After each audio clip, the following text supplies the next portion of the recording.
Hello and welcome to DC30 and our Mythic Odyssey of Theros, D&D with an ancient Greek twist. I am your Dungeon Master Red Nova, and I'm joined by my lovely players Heaton, Violet, and Morse tonight. Unfortunately, Eslin cannot be with us due to technical difficulties, and Calliope shall be out due to some prior commitments for another week or so, but hopefully she'll be rejoining us next week. So I will be assuming control of those two NPCs, i.e. the Cleric and the Bard. But not to worry, your favorite two fighters and Kinky Sorcerer are with you this evening. And in any case, when last we left off, Tempest, the party, as the name they go by, had delved into the tomb that they had been bidden to upon this island of Iskar. They had discovered it, fortunately, and managed to spelunk into it, avoiding encountering various difficulties along the way, and hazards. This all culminated in the central hazard, i.e. the guardians of this tomb, a strange cyclopic creature with 4 eye stalks that gave them a real run for their money, accompanied by his 2 undead soldiers. Barely escaping the hazardous encounter filled with eye rays, Tempest was able to slay these creatures that were guarding the tomb and open up the sarcophagus of this ancient king of Olantin, discovering that it is in fact Barakos, the king whose wife left him for the Acroan prince, and thus started the event known as the Acroan War. Tempest acquired, at least temporarily, the powerful effects of Barakos that he was buried with, i.e. his chest plate, his magical axe, and his magical gauntlets, and assumed control of them in order to help them escape this dungeon, along with all the rest of its treasures, as they now set out to clear out the rest of this place. So, Tempest, you have just slain the monstrosity. What would you like to do? Do we have Pass Without a Trace on? I'm trying to remember if we had that set up or if we had the ability for that. I don't know, but I can have a look. I don't think we did last time. Okay. Yeah, no, I don't think so. That's might be worth us looking into that. Okay, I can do that, says Eslin.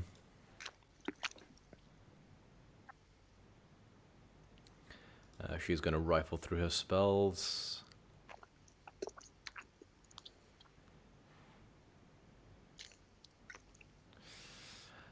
Sorry, Skatinos, I don't have Pass Without a Trace at the moment. Well, we'll just have to be careful. Yeah. The good news is this breastplate won't make a lot of noise anymore, so I won't hold you guys back. Oh, yeah. As long as you don't burst into tears. The bad news, however, and she points to Jason and Amalia.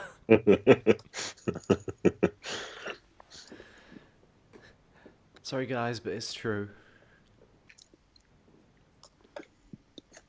I can't remember. Does Eslin know? Is she aware of her situation with the breastplate? Yes, she is. Yeah, cool. And we are not. You guys are not. Yeah, cool. Did Eslin not talk us through that it was cursed? And I think Paige did, but I can't remember whether or not that was Paige or Eslin telling us what the situation was. I thought that was Paige. So to anyone tuning in, the breastplate that Eslin is currently wearing is cursed. She has disadvantage against being charmed, so it's easier to get in her good books, so to speak. And she also has disadvantage against being persuaded by people she finds attractive, because this is the breastplate of the scorned heart. Question, who has the braces? That would be me, the lightning ones, right? Yeah. Yes. Yeah, that'd be me. And the obsidian great axe, which seems to shatter the very light as it swings, is in the possession of Amalia. Of course. Yeah, like this Jason this entire time is still like precariously staring at them as like sparks are coming from, just like, oh, okay, no, that's not how it works. Yeah, pretty much. But yes, you guys are still in the enormous circular room with the coffin of Barakos in front of you, and the carcasses of both the gazer, which you don't know the name of it, but that is what it is, a gaze. No, sorry, a spectator. Spectator. And the two sort of undead construct soldiers. I can't remember if last time we did an investigation around the room once, because I think last time we finished pretty much after the battle was done, right? More or less. Right. Okay. Cool. But did You we- guys had a long rest, but yeah, you... Yes. Thank you. Yeah. Well, do we think there's anything else in here, or do we think that we should probably make our ways out?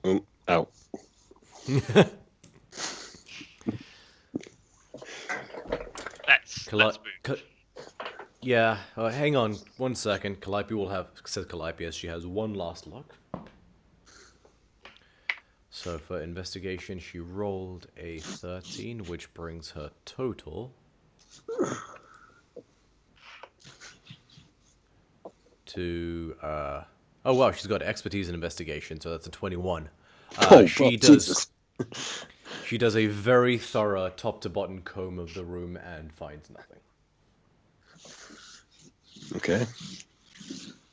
So I guess we're making our way this way. So real quick, where we were last time. So we from my memory, we came down where the ooze originally was to like the room that led into this one, correct? So you came down to where the ooze was, and then there was an anteroom that had the different idols of the gods in them. Yes. And then there was an adjacent side room that had the key in it, next to the very large statue of Heliod.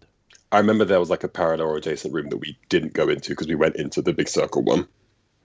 And we said on the way out we'll make... You had to go into the adjacent room because that's where the key was. The key that turned to dust, and then the real one was under the cushion. Oh, yes, yeah. So you went into that room.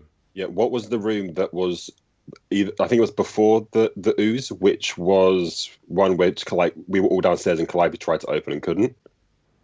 Yeah, we said on the way back we'll check that room. There was a adjacent room with no... So when there were two rooms, the one that led to the way you are now, and then there was another adjacent room that had no doorway. It was just a corridor. Okay.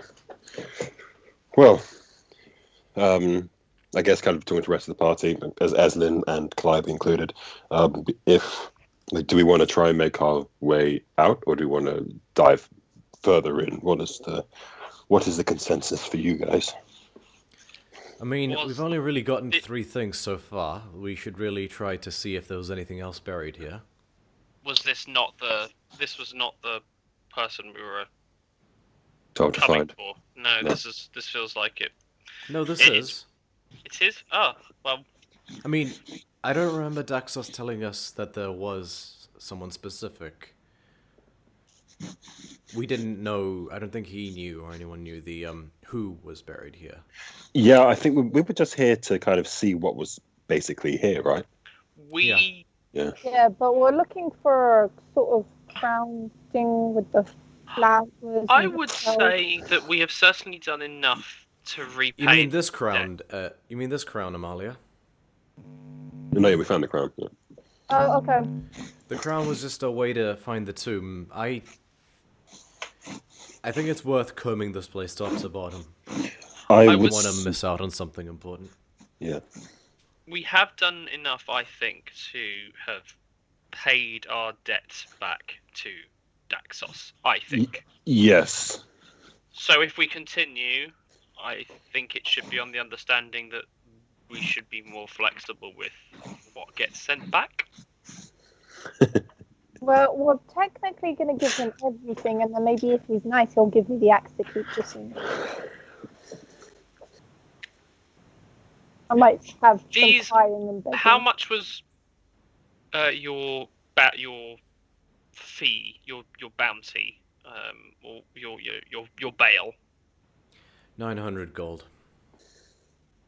I'm pretty sure some of these are worth far more than 900 gold. That chest plate is probably worth a great amount to the right buyer. It's a piece of history. And there's always someone old and grizzled enough that will want to pay for a piece of history. Sure, but Aslan says, yes, but we did agree the terms of the deal were to bring him back whatever we found. And we haven't done our due diligence if we haven't combed this place. And I would agree with that too. And considering what we've got on us, I think that we would be okay going further. All right, I guess if we're being truthful and honest and sticky to deals, I guess we'll go through. Well, Skatinos, if we find something that you might like to wear at our time here, it's worth having a look. Aslan says to you, Skotinos, Daxos did turn an entire nest of supermassive spiders into a fire pit in 5 seconds flat. I don't know how much I want to lie to him.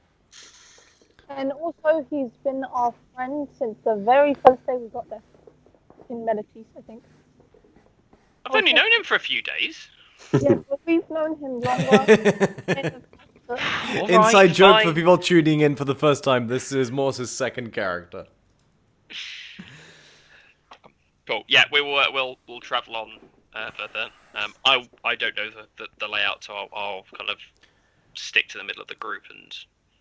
Calliope's got a fairly good memory, all things considered, and she'll say, "Right, so there's the room next to the room with the slime was at the bottom in, and then there was that other room we were struggling to get into up top." Yes, that's the one that I was talking about. Yep, so that's what I was thinking about. So we got 2 other avenues, if I remember correctly. Which one would you want to do first? Probably the door that we didn't make it through, just to see what's in there. That makes sense. Yeah, okay. We'd have to climb back up. The other one's got the hole right down here. I was going to say the one right down here might be not fun, sorry, might be appropriate to look at first before we climb up. I agree. We can. I don't mind. Yeah, we'll head to that one. All right.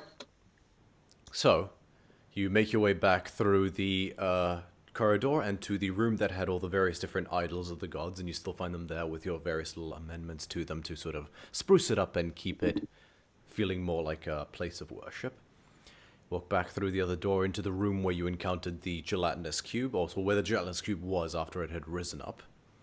And yeah, sort of as you walk back into this room from where you were, the door would now be to your right.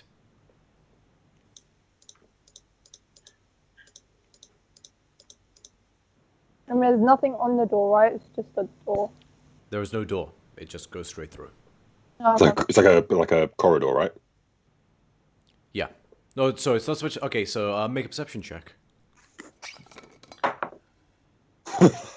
This is Sunday perfection. That is the first roll of the evening. Everything considered, that is a natural 1.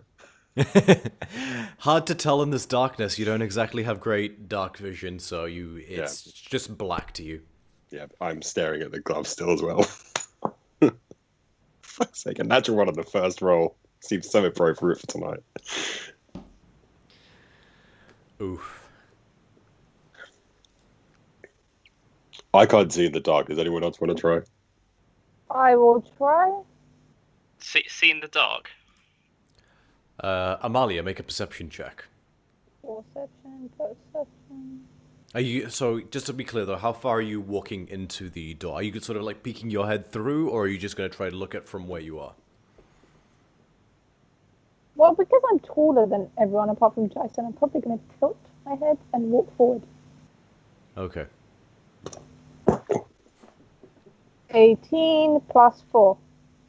Alright, easy enough. With your dark vision, you squint a little bit, but as the things begin to fade, so the doorway itself goes through, it's about a 5-foot corridor before it opens up into a directly, not parallel, what's the opposite of parallel? Not parallel. Perpendicular, I think. A directly perpendicular corridor of about 10 feet wide. Except for one point. So it's 10 feet wide and and 30 feet long, except for one spot where it sort of narrows to 5 feet again. So there's another corridor like opposite us.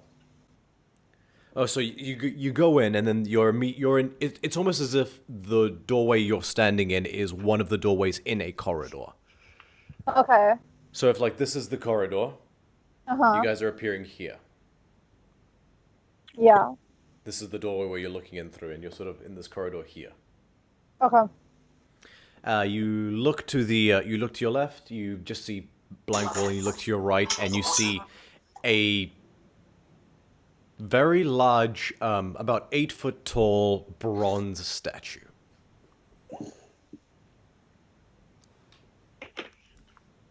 Can I make my way over to the statue? Yes, you can. And it's just like a statue. It's not like a hidden pathway of some sort. You walk over to the statue, which appears to be of a very, it reminds you of the, it's actually almost identical to the depiction of the mural of the screaming soldier you saw before, except it's the same person, but in this place they're sort of in just like a stoic pose with a spear and a, with a spear and a shield. You approach up to it and you watch as, vroom, the eyes glow golden. Oh no. And it takes a couple steps off its pedestal. Oh no. I need you to roll initiative. Oh god. Like, All of us or just Somalia? All of you guys. Okay. Actually, you haven't said. Actually, no. Just so, throw away your roll you just rolled now, Jason. Everyone except Amalia. oh fuck. Everyone except So- Somalia?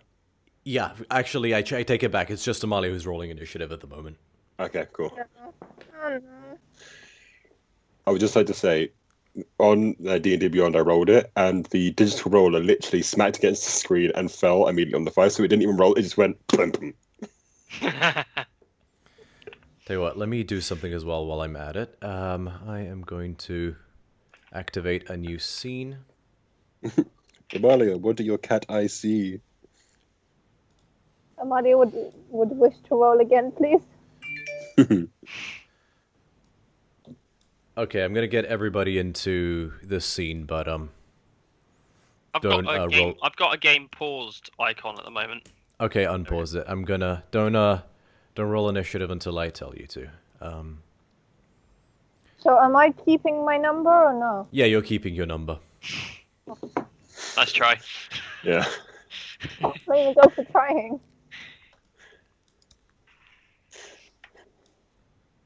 Yeah. Yes, but what if?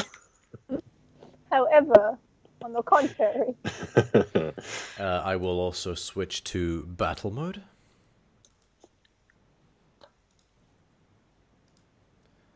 Battle change. Foundry done.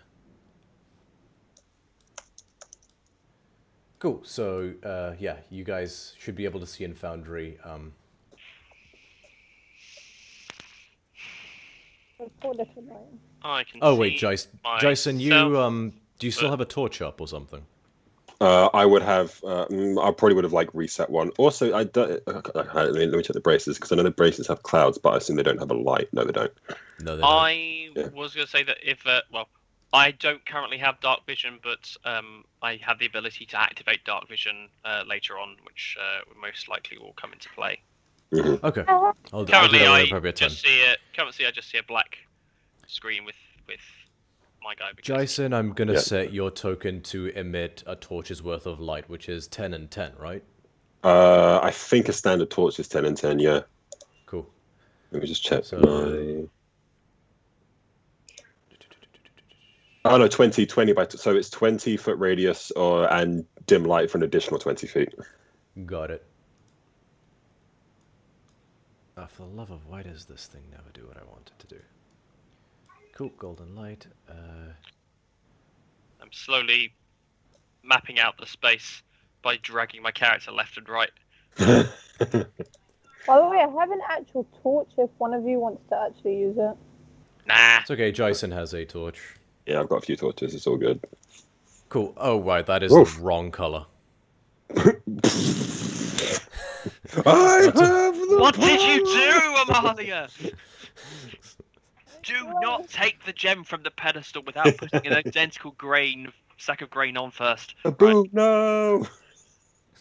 I can only see like 5 squares worth. Why can't I? Okay, there we go.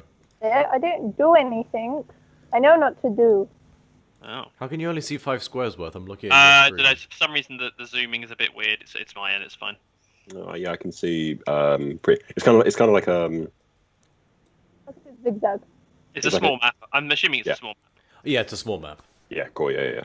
Okay, now let's get a little music up in here as well. Also, I tried to zoom in, and then my character turned, and I forgot how to. You turn your token again. No, you just fainted from seeing something walk towards you. Shift and arrow key. Yeah, shift and arrow keys. Well, no, I wouldn't. If you're S, then no offense. Everybody hear the music okay? Can't hear anything. Should stop playing in a second. I can always turn it louder later. Sorry, let me save that.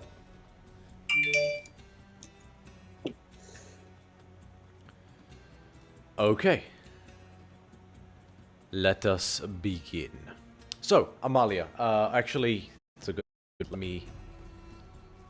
Collections, my encounters... Have a thing ready.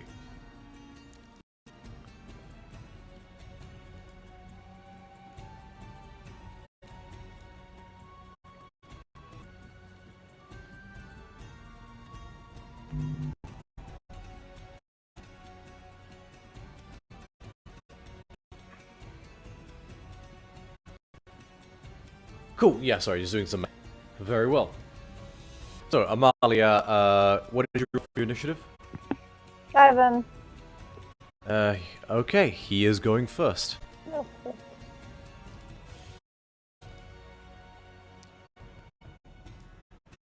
Update combatant. Music's come through now. Is that a good volume? Yeah, it's all Yeah, good. I checked it. It's fine. Okay, so on its turn, it will... It just... It walks towards you. Takes steps. Very stoic, which know nothing. Immutable expression. And it to raise a... Sorry, I spoke earlier. It doesn't have a sort of like a light metal club it's holding in one hand. And is going to take a swing against you. 7. Oh. Okay, so that was a natural 20, but it bounced out of the tray, so I'm gonna re-roll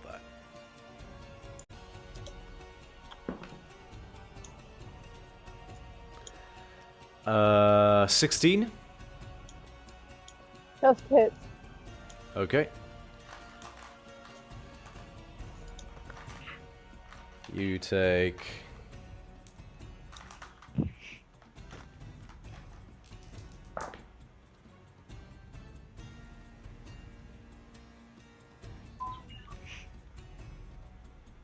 ...28 points of bludgeoning damage as it just...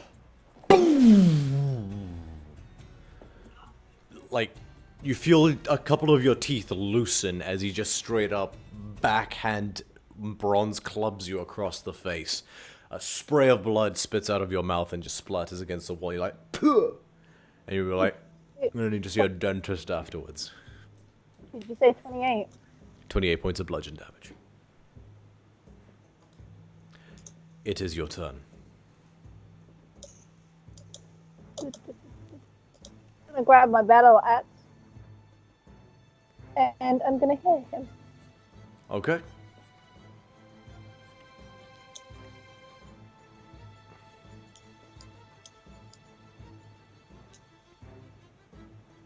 Oh, you have to be kidding me. What? It's a natural I one. did not roll on D&D. I should have rolled on my dice. 9. Natural 1? 9. Was a natural 9 one, and I misses, got the 8. unfortunately. It's penance for all your good rolls last session. Yeah, right. Fuck. The D&D gods have thought fit to balance the scales. Hey, Pixie Lottie, welcome, welcome. You just got in time for our big battle. Amalia is facing off against a bronze golem of some description that is just bearing down on her. I'm gonna die again, aren't I?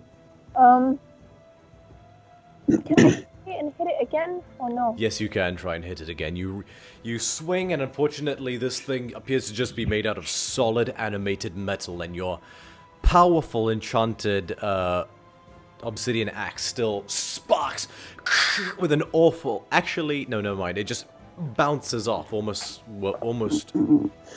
inaudibly, just... Boom. Yay! Natural 20? Yes! Fair enough. That's the 8.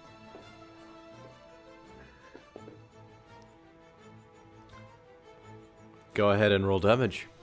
And go ahead and... Okay, so basically, as you swing it over your head, you watch as it seems to almost create one of those supersonic cones around it, except it's made out of light. The axe itself appears to slash through the light itself, which shatters like glass. And all these fragments of rainbow-colored light shatter and scatter in all directions, like shrapnel peppering this creature. So, on top of your normal natural 20, you roll those extra 4d6. Roll them separately, and tell me which would... Let me pull up your axe a second. So, yes, the Shatterer... Okay, cool. So, roll your normal d10 damage first. Sorry, d12. It's a d12, not a d10. So roll a d12, double it, and add your strength modifier. It's a +5. 11. 11 total, +5? Yeah. Oh, so you roll... Ah, that's unfortunate. Cool, so 11 points of damage.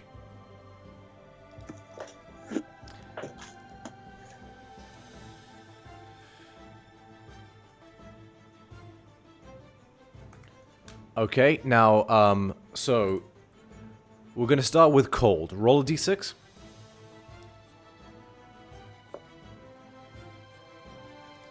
Five.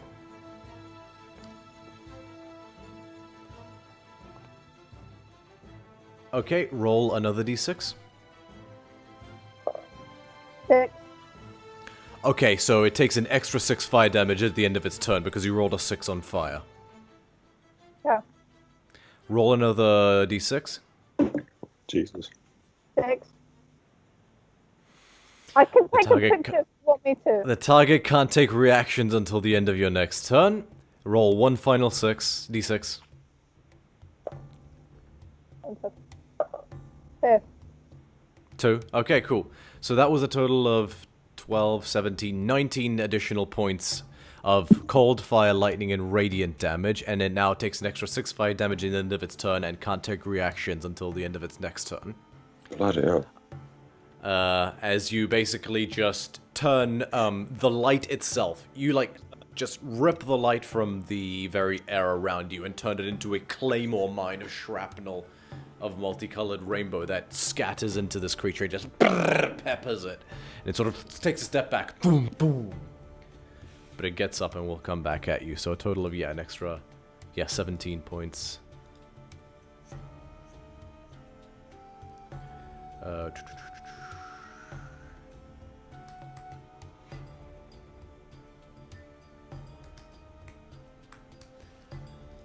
Alrighty then. Anything else on your turn? No. Very well. So, everybody else. Amalia's been gone about 6 seconds now. Yeah, I was going to ask, would we have heard the slam from the first? You haven't heard anything. Okay.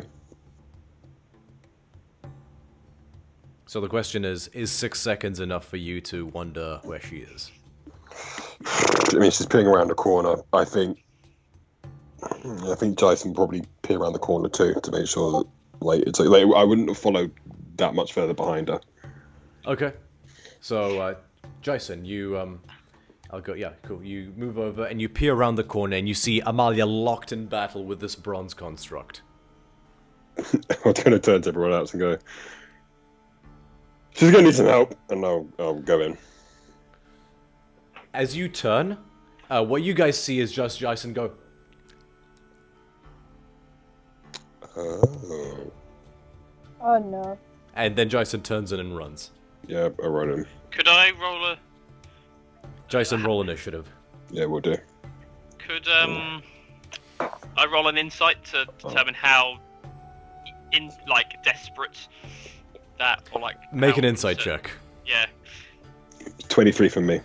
23, nice. 14 for me for insight.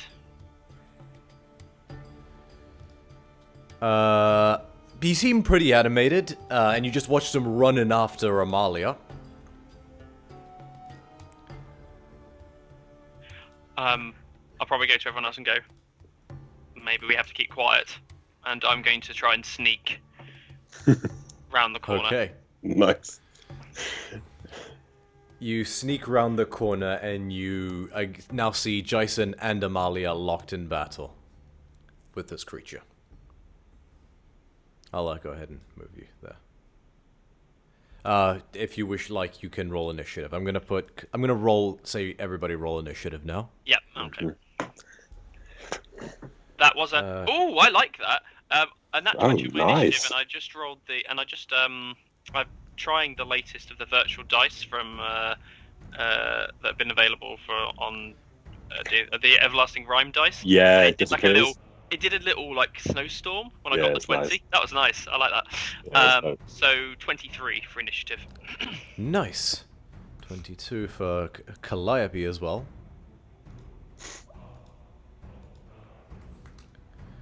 And for Eslin, she will roll a 2. For a grand total of... The power of Page's rolls remains. Yes. For a grand total of 3. The eternal balancing act. Yeah. Okay, so top of the initiative order Jason. Okay, sweet. Yep. Good old trusty spear. Gonna make 2 attacks towards this kind of construct golem thing. Okay, go ahead and make an attack roll. So it's 15 plus 7 to hit, That hits. and 12 plus 7 to hit, which is Both 19, hit. I think. Nice, cool. It So- makes, actually, you wince as you expect an awful scraping sound, and you do see a bit of sparks as the spear grinds along the metal. But no noise. You hear nothing, no noise. Okay. That is a 8 on the first hit. Nice. I'm going to reroll that. Same thing. And a 7 on the second hit, and that is piercing damage. Very well. Anything And else in your then, turn? yeah, I'm going to...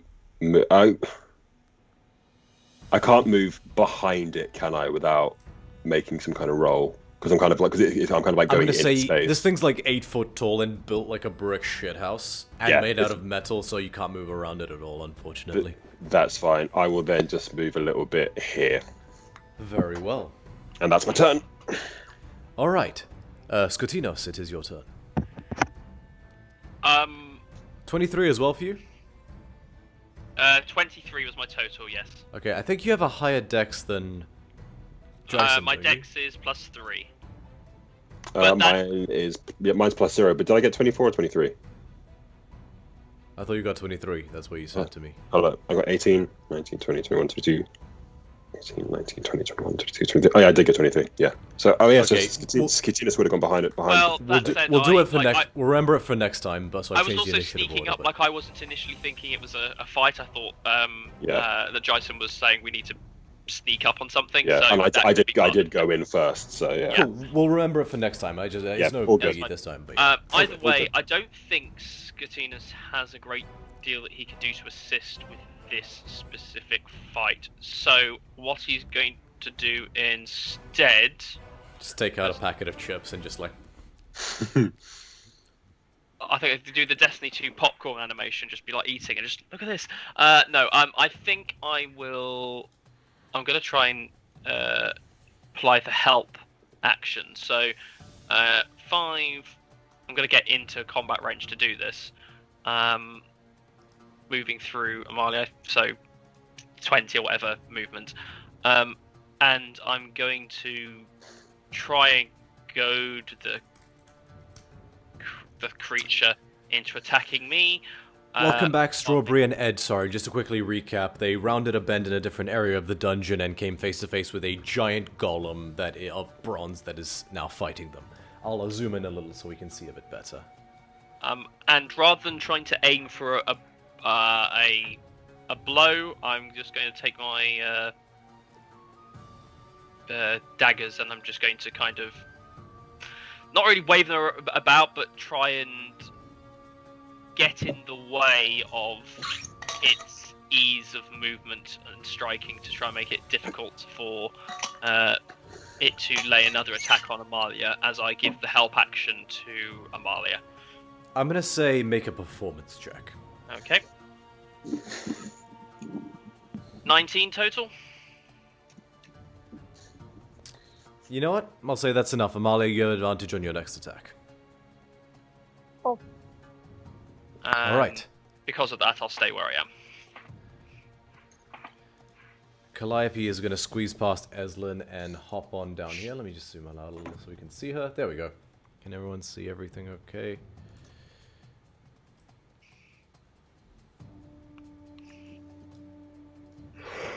There we go. Calliope. What's she gonna do? She'll try do basic chill touch cantrip. And it's good. You guys watch as Calliope traces the same glyph in the air, and as she recites the same incantation you've heard her recite countless times before, no sound comes out of her mouth, and she like looks at her hand like you hear her mouth what, but nothing like.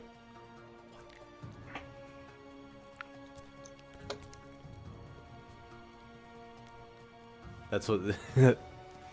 That'll be the Someone entirety should have of got her subtle turn. spell.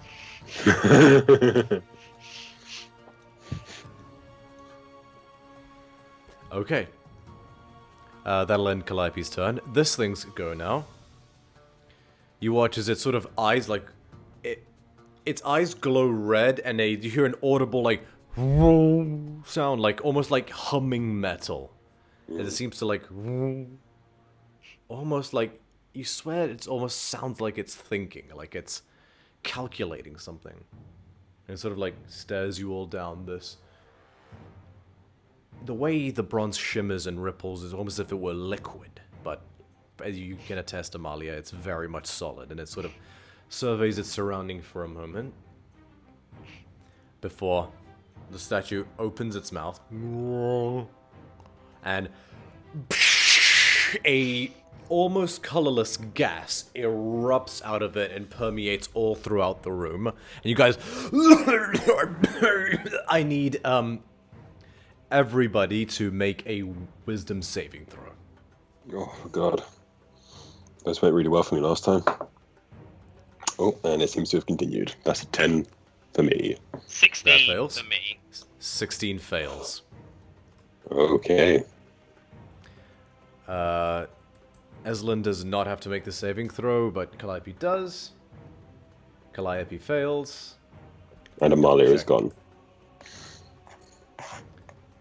Let me double check, but I'm pretty sure Calliope fails. Oh, got a new... Oh, she lost internet connection. Be right back. Ah. So yes, to also recap for those who are joining us for the first time and may have not seen the stream as much, basically the players were bidden to search out this tomb that they were basically told that there's a tomb somewhere on an island, find it and bring me back whatever is inside it, and this was to repay off a debt. They were basically bailed out of jail for a series of unfortunate events. And so to pay off their bail to this person who paid it off for them, they are doing this job for him, which involves they had to find this tomb, which they have found, and they've been digging through it. They fought a spectator, which is a D&D monster, which is like a smaller beholder, which is a green little head that has eye stalks that shoot lasers, as well as two sort of undead creatures, undead constructs along the top of it. After having done all that and taken magical items from the tomb, which they were in, which they're using now, Calliope. Eslin has a breastplate, which makes her a bit harder to hit. Jason has these Electrum vambraces that give him the power of lightning on certain hits. Oh yeah, that reminds me. As Jason would have swung twice, you watch as these little clouds begin to condense and form around your gauntlets, and these, like, you hear this very faint little... These little teeny tiny rolling thunder clouds begin to envelop around your forearms. Do we all hear that, or is it just Jason? And also, does it make a noise? Oh, it doesn't make a noise because you're in this room, which appears to have a silent effect on it. But, I would assume that I feel the thunder, basically. Yeah. The crackle. Yeah. Or the static. So I just so you know as well, DM, I've added 2 charges for the 2 hits that hit, because I'm assuming it's on a hit. Yeah. Yeah. Gotcha. Yes, it's on a hit. Gotcha. And unfortunately, the gauntlets are also cursed, and you're now massively incontinent as the electricity completely paralyzes your muscles. It just sprayed behind on the wall behind me. Okay. Oh, but Amalia's back. Amalia, make a wisdom saving throw. Wait, no, I think is Amalia back or gone? Or nope. I think Amalia's back. Yeah. Okay, so we will get to her, just to keep things moving. Oh, Calliope, yeah, all failed. Everyone who fails the check, you guys feel as the... It enters your lungs, and you feel a massive headache coming on, and your mind feels sluggish. You're not confused, don't worry. but you are slowed. Slowed, okay. You are considered under the effects of the slow spell. Sweet. Is that half movement? You can't use reactions, your speed is halved, you can't make more than 1 attack on your turn, and you either can take an action or a bonus action, not both. Understood. I think it also is meant to lower your armor class by 2, or is that haste? Sorry, never mind. Yeah, to minus... if we are considered to be the slow spell, speed is halved, -2 penalty to AC, and dex saving throws, can't use reactions. I mean, to be fair, the ability of this creature, because it's not a homebrew, doesn't say that you're... You know what, I'll say, as written, it doesn't actually lower your AC, no point to add it on. So no, you don't take a penalty to your AC, but everything else I just said, it is... Does that mean that the other elements of the slow spell, such as casting, is not affected as normal? So what it says here for this creature's ability is, you can't use reactions, your speed is halved, you can't take more than 1 attack on your turn, and in addition you can either take an action or a bonus action, not both. Cool, that's fine. Those are the things you're affected by. Cool. Yeah. The slow spell has a horrible one for casters. Casters, yeah. Yeah, so I wanted to double check that. Alright, cool. Okay. So, yeah, it's going to spray and do that. I don't believe it can take any other actions. Nope, that's its turn. Do we have Amalia back yet? No. Okay, well, I'll let Eslin take her turn in the meantime. Eslin is going to push her way in.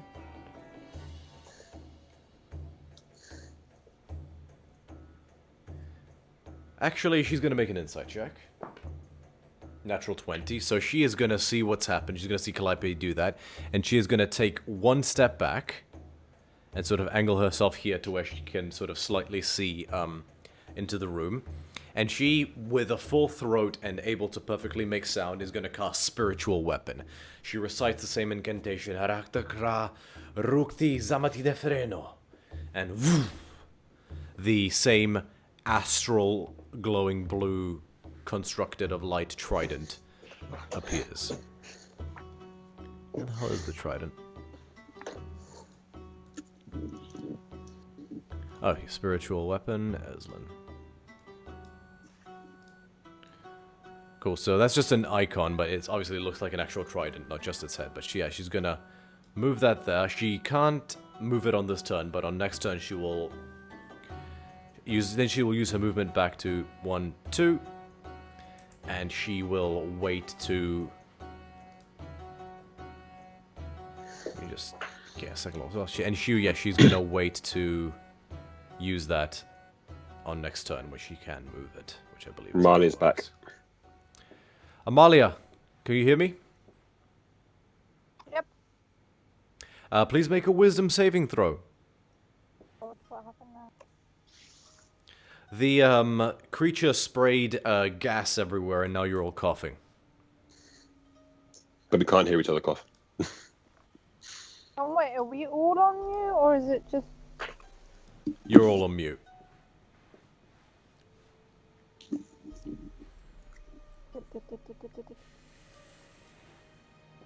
Did you say wisdom saving throw? Yes. 11. That fails. So, Amalia, as you feel this gas fill your lungs, you feel your limbs become sluggish, almost like you're being paralyzed from the inside out. You can't move as quickly, you're slowed down, you're tired. Whilst this affected by this effect, you can't use reactions. Your speed is halved.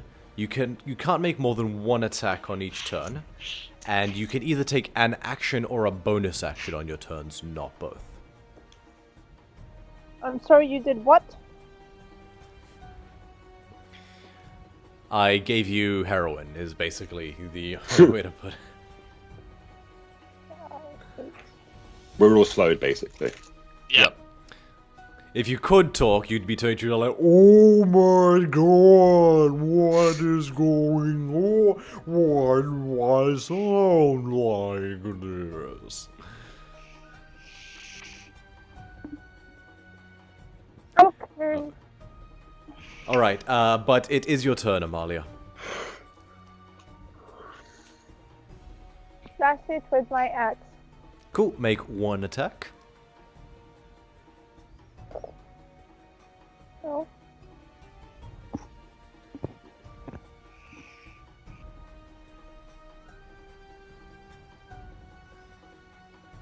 Seventeen. 17 just hits. Did you do that with advantage? No. So I gave you advantage, you get a chance to see if you get a crit. Oh yes, go ahead and roll again.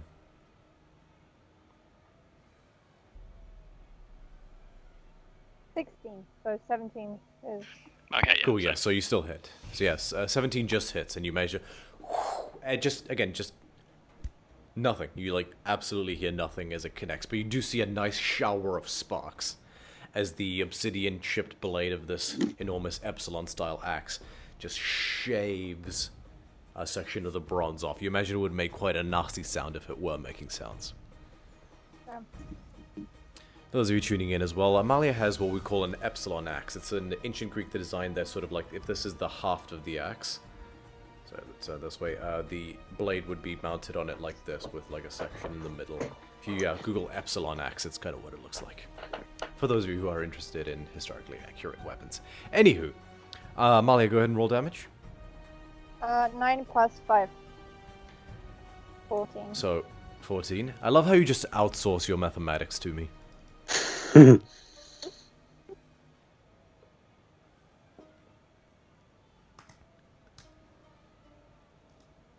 Very well. Top of the initiative order, Jason. I would like to make one attack, please. No problem. Actually, that reminds me. Amalia, at the end of your turn, please make another wisdom saving throw.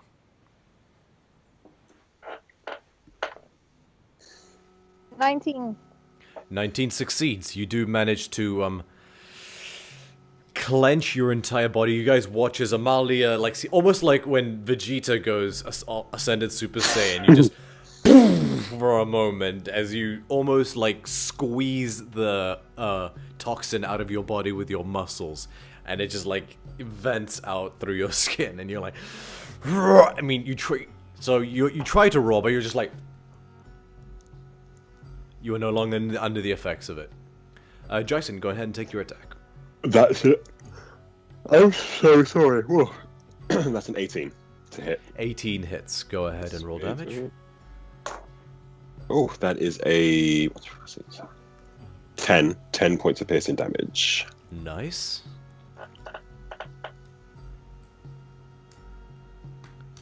And wisdom save. Yes, go ahead and make a wisdom save. Ooh, that is a... Oh, that's a 7. I'm still affected. Yeah, no, unfortunately you tried to, but just like you're still a little dazed from the pounding you took from the spectator, so you're a little sore and unable to concentrate as much, and so you, but I can't shake it off. Calliope's turn. She's gonna take a bow shot, to be honest. Actually, she's just gonna. I think that hits.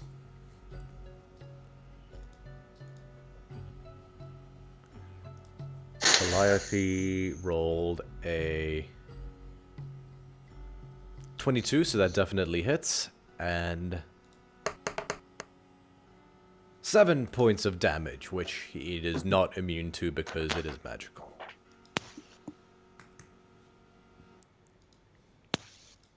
The arrow seems to bury itself. It actually straight up... Sorry, seems to puncture the bronze at one point and go straight through. And so it's got this arrow just... It doesn't go too far in this, like about 2 inches in, but it just buries itself and it's just standing there. Okay. After Calliope, it is this thing's turn. And this thing is just going to survey its surroundings, and it is going to... It's going to take a whack at Skotinos because it perceives it as some sort of large threat, because Skotinos was wailing and wacky wavy inflatable arms at it. Also, really quickly, wasn't Skotinos meant to go before me on its turn? Yes, sorry. Skotinos, go ahead and take your turn. Oh, thank you. I'm glad you paid attention. I just realised afterwards, because I was like, wait, he was doing like a river dance beforehand, wasn't he? Yeah. Yes, good point. Sorry, a lot to keep track of. No, that's fine. Yeah. Okay, I am going to see whether or not it is vulnerable to poison. I'm going to spend, and also being aware of what Calliope has done, and recognizing that everything seems very silent, and probably the only sound I can hear is the sound of my own blood rushing through my ears. Not even that. Oh well, that's off-putting. I shall spend a sorcery point to cast subtle poison spray. Okay. So as I kind of like reach for internalize the casting, and then I just basically vomit green goop at the creature. Constitution saving throw for it if it's immune, otherwise nothing happens. Seems to have no effect. And then I will stay where I am, I guess, because yeah, Okay. there's no reason as well. And then wisdom saving throw, you say, yeah? Yes. Is it a poison effect? This? It Or is is it- not. I did the gas thing for flavor, but Is it a spell? it is a magical effect. I mean, have advantage against spells and other magical effects. Does this apply? I don't think it would. I'm That's trying fine, I had to. to I'm trying to ask. sort of.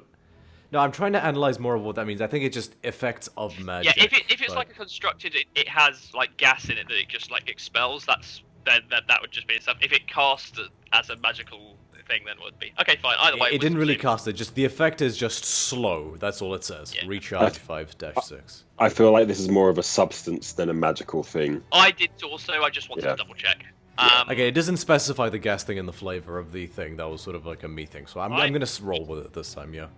Well, I will roll a 12 and continue to be That does slowed. not succeed, unfortunately. You're still slowed. So it sees this crazy-looking satyr with wild red hair wave its arms at it. So it is going to, like, okay, clearly you're the new threat. And it's going to raise its big bronze club and it's going to swing at you. 28? Oh, Jesus Just give Christ. me a second. Let me double check the numbers on that one. Let me crunch some numbers. Let me cry internally. It does hit. Don't worry, you're going to cry externally in a minute, too. Fantastic. Actually, might not. I didn't roll too great on those. 10, 13. You take 19 points of bludgeon damage. Cool. This doesn't require a reaction, but I'm going to use It doesn't? You're gonna use Nope. the endurance thing? Oh, okay. I get to do it once. Unscarred Resilience, yeah, it's just a free thing. So I'm going to use my So Unscarred basically, you're Resilience. like, look over here, look over here, look like a boom. Donk. Pretty much. So Your nose is D12 kind of like just offset. Stop it. About How blood. much damage did you say? 19. 19. It goes down to 13. Alright. The blood actually just seems to like... You guys want like... Skatinos' nose is very much off-center at the moment. And you would expect, like, you know, a fountain of blood, but it's just... He bleeds a little bit, but more like almost like a paper cut's worth of blood as opposed to... Like, his nose is clearly broken, but he's just not bleeding as much as he grins. A not very bloody grin either, and like as the blood just seems to stay inside his body and he forces it, like almost, you swear you almost see the blood trickle back up and return up as he just uses his natural Powerful sniffing skills. powerful constitution, supernatural constitution to resist the effect of the damage slightly. For flavor, Dyson would have tried to do his typical interception thing, but it would have failed, so he would have been just like... Yeah.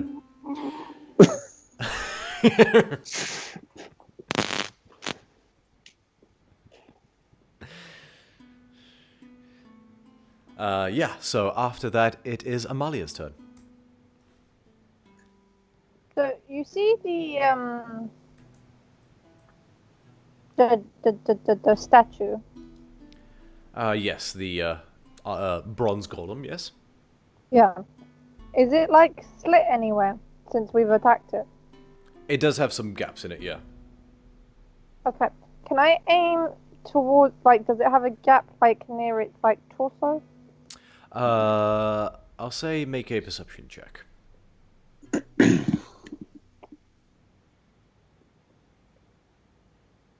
Modified 20.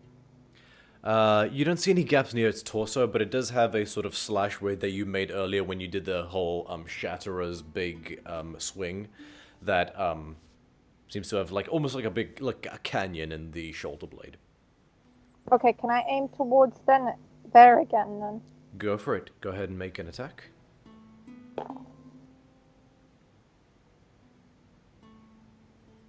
+8. 17 plus 8 hits. Excuse me. Okay, and then 12. 1 second, let me find my dice, sorry.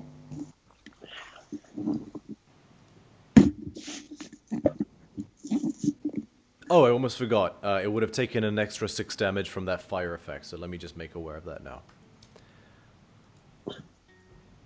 So yeah, That's a 12. yeah, I'll say at this point you watch as just a... Like where Amalia made her slash, like it just seems to like erupt with about a gout of flame. And just... And the area where she slashed is now even more melted and open. Sorry, what was that, Amalia? 12? Mm-hmm. Okay, go ahead and make your second attack, because you are no longer under the effects of the spell. Of the, thing.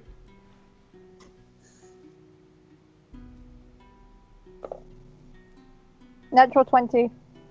Oh my god. Go ahead and roll a d12.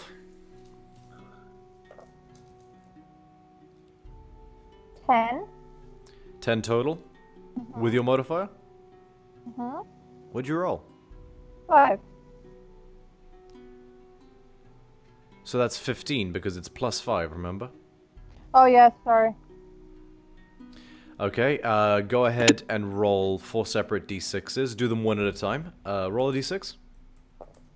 5. Okay, roll another d6. 6. I can take pictures if you want. Roll another d6. 4. Roll another d6. 6. How do you want to do this? So I'm attacking its shoulder, right? Yeah. If I go like that, like, and then it does whatever it does. All right. So you guys are legitimately impressed. You would have assumed that this obsidian blade would be quite fragile, but you watch as it seems to part bronze like butter and just bisect this thing shoulder to hip. And what you imagine would be an awful sound if there were any sound in this room, as it just almost unfolds like you ever seen those things with the really sharp knives through paper? Yeah. As it just parts horribly, and this thing, it's not a clean slice by any stretch. It's not like whoosh, and then it sort of falls off. It is straight up like, if it would make a sound, be like bang, as she just shears this thing in half, messily slamming it to the ground as a result. And on top of as she's shearing it, the light seems to fracture around the axe, scattering into a million pieces of white hot rainbow colored light fragments that pepper this thing forward, melting the bronze as they strike into it all over the place. And before long, there's just this half-melted, scrap-metalled mass on the ground in a heap of what was this construct. Combat appears to be over. Does the gas slowly disperse, or is it just us recovering from the effect that takes You a bit can of time? keep rolling saving throws, but in the worst case scenario, in about a minute, it would wear off. Mine's an 18 anyway. Cool, you succeed. You shake it off. As good as you can keep rolling, but it would wear off in about a minute anyway. Okay, cool. Takes about 30 seconds for me, and then it'll come off. Okay. Does the sound return? You try to... Nope. Can I walk back to where Eslim was from the outside of the room, so like Yep. behind her, and just kind of clap? Makes a sound. Okay. You test it around a bit, and you sort of, right where Eslin is as well, she'll do it. She'll sort of like, she does like a... Understood. Yeah, cool. I'm going to have a quick look around to see if I can see any object either embedded in the wall or the ceiling or the floor that might be doing it, and then I'll also look at the records of the construct and see if there's anything that might be causing this. Go ahead and make a... I'm going to say make an investigation check. Whilst he's doing that, I'm gonna write on a piece of paper just explaining the sound situation, and if this continues, is there a plan? And write on a piece of paper and kind of come back and show it to everyone. In the darkness. So 14 on investigation. You give it a good once over, and you don't find any glyphs or anything like that anywhere around. When you come back with your piece of paper, I'll extend my finger and I'll write on the piece of paper. I can write without ink, if need be. Smiley face, vampire teeth on the smiley face, just hair, just continue to doodle. Calliope will step into the other room. It's like, we can just have this conversation here. Spoil sport. She rolls her eyes at you. Yeah. I'll also go to this door over here and have a look at it. Cool. It appears to be another one of those stone sliding doors that you've seen a few times in this place. Can I try doing the conventional stone opening? Yep. It slides, and then you hear a... Make a dexterity saving throw. Actually, yeah, make a dexterity saving throw. Would we have heard that in where we are? No. Okay. So... This is DM to DM. Do you want me to do that with a disadvantage or just a normal roll? I'm going to say, no, you've got the torch. You can see this, so it's not disadvantage, okay, cool. but... Cool. That is a dexterity save, yeah? Yeah. That is a 8. That fails. I mean... You... see, as you move the door, you see that it was holding up a large collection of rocks, each one about this big. Okay. that tumble one after the other on top of you, and you take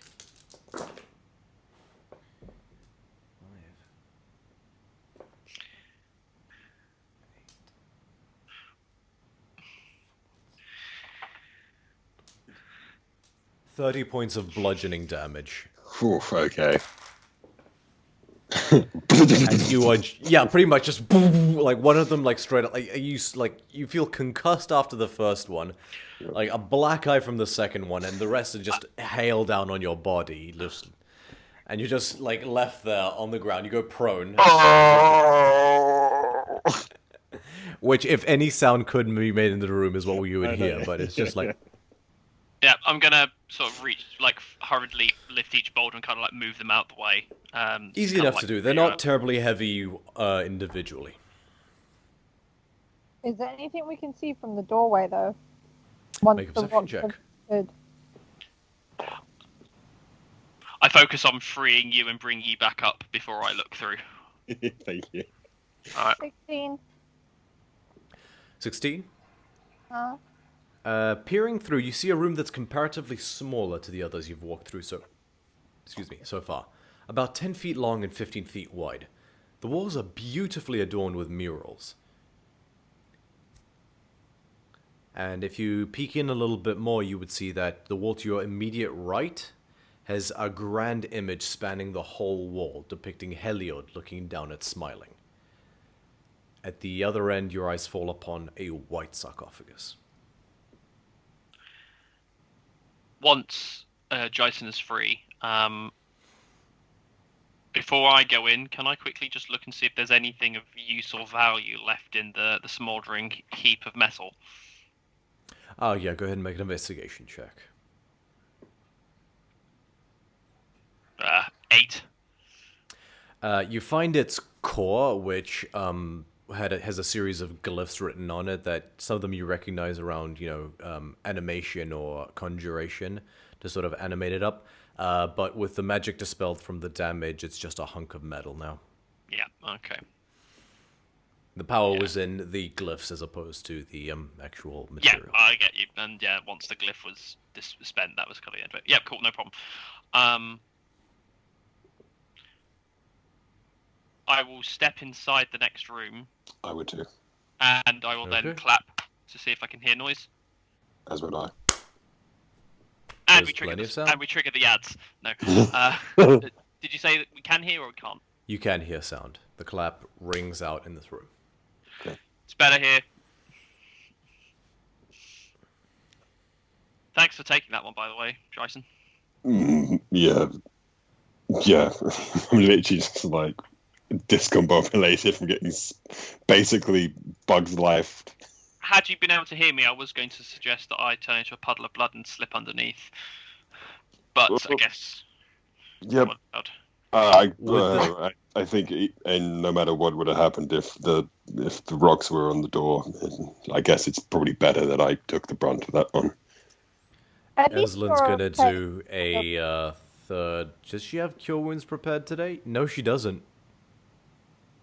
Never mind. At least you're okay, Dyson. Taps your back. Ow. Oops, sorry. Does Calliope have cure wounds? I have a feeling that was intentional. I don't think so. I heartily approve. Right. Calliope does have cure wounds, and she will spend a third level spell slot to cure wounds you at third level. Oh. How much? 23 points of healing. Oh, nice. You rolled really well on that. Yeah, didn't she just? She holds her hand out, and you watch that same sort of gray, silvery-like mist that reminds you almost like a fog of death, like reach out from her hand, and you swear her cheeks become a little bit more gaunt for a moment, almost like her skull like stretches out through her skin slightly, just a tiny bit, and her hair sort of waves a little bit eerily as she casts the spell, and your wounds close up. Thank you. No worries, big guy. She like playfully thumps you on the shoulder. Somehow that still hurt. she's stronger I'm than not a Chisholm. miracle worker. Okay. So white sarcophagus in the middle. Yeah. How big All is right, this? let me switch back to general mode. Sorry, yeah. How big is this room comparatively to the last sarcophagi room? Yeah, so it's pretty small. Much smaller. The other sarcophagus room, you saw how big it was. It was like easily 40 by 40 feet in terms of like a 40-foot diameter circular room. Thereabouts. It was quite big. This one, on the other hand, is about 15 by 10 feet. Oh wow, so pretty cozy. Yeah. Kind of generally looking around then in terms of the space that we've got. Is there anything other than what the visuals that you've explained? Is there anything that kind of looks either out of place or of any note? Make an investigation check. No, sorry, make a perception check if you're looking as opposed to searching. Yeah. I'm literally just kind of like perusing around. That's a 16 on perception.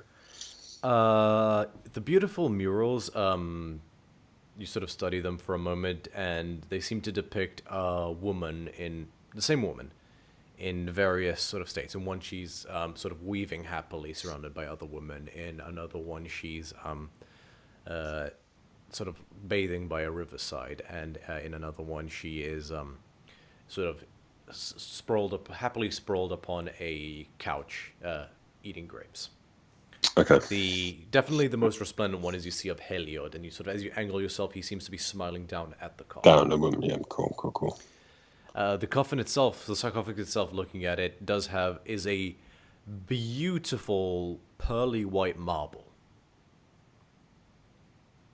And upon it, much like the visage of Barakos was carved into the top of his, you do see a woman whose curly hair falls around her in almost like a large fan as she's laying down, a peaceful expression upon her sleeping face. Her hands clasped over her heart like this, with a single beautifully carved rose out of the marble clutched between her hands.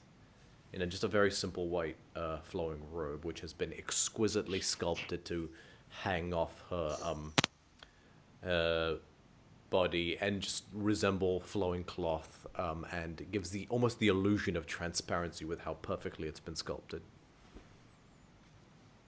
It's beautiful. It's almost a shame to smash it open. Almost. I have a feeling she's the one there. But can I smash it? But before anyone smashes it, maybe we should see if we can move it gently. And I kind of like put my hand out before she smashes it. Fine. With the boring way. Who's trying to lift it? Can we get four of us? Can we get on each of a corner? Yeah, I would definitely try to like... There's not enough room for all four of you. I'll say 3 of you. Jonathan, you take that end. Yeah, I definitely would. Amalia, lift this side. Yeah. Okay. Between the 3 of you, it's heavy, but between the 3 of you, with 2 of you being as strong as you are, it's very doable, and you are able to... And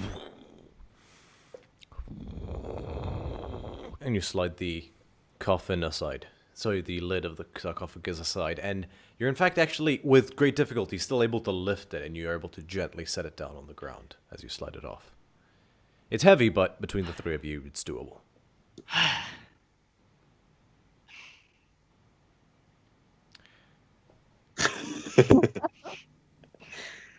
What can we see inside now?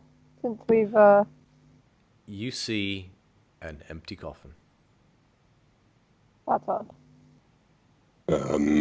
Magic users, is there anything you can do to see if there's anything hidden or any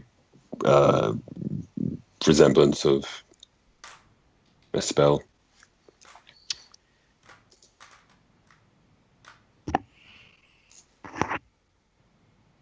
Did we just release something? Does it look like the base of it? Is it again completely smooth? Is there anything into it? Does it just completely smooth marble? On the inside, completely smooth marble. The only thing you would notice, and I forgot to mention it earlier, so I'm bringing it now, you do see a name inscribed on the side of the sarcophagus. What was the name? Quintia.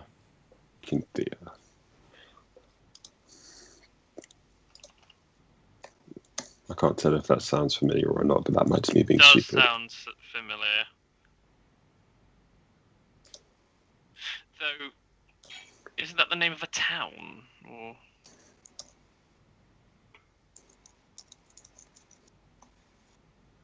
Kynthia. Do you mind spelling that one for me, please, mate? Kynthia. YTH. Okay, cool. Right, I'll have a look and see. Can I have a look on the map because that does sound familiar, just in case. Yeah, you've got the map.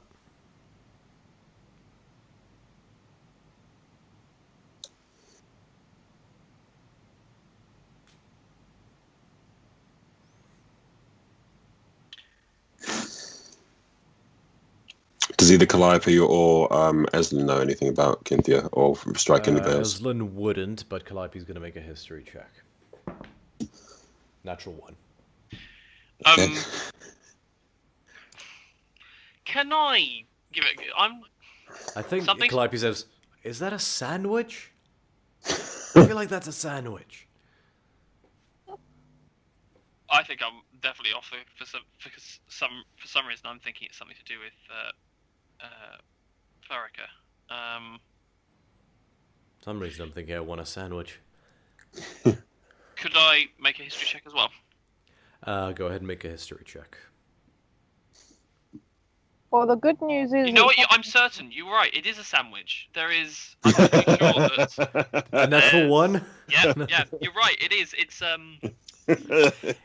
It's the one Yeah. with like squid and mayo with little capers. yeah, the Kynthia. Can I Yeah, make it is, Can it I is. make a history check? Sure. Right, we are, That's a 3. I don't think it's a sandwich you're thinking about. I think the sandwich you're thinking about is something different. Fucking hell. Jesus. Alright, can I roll a history check? 'Cause all I'm saying is that when we get back, we are having a Sandwich. history. Like I'm hungry. I will let you roll a history check, Amalia, but it's going to be a hell of a high DC. This is not your history. It's barely Jason's. What kind of history have we gotten ourselves into right now? Huh? Sandwich history. Sandwich history. Well, you're a Leonin. You wouldn't be expected to know this. 16? The name rings a bell. You're pretty sure, if Skatinas would have said it out loud, you're pretty sure it doesn't have anything to do with Farika, though.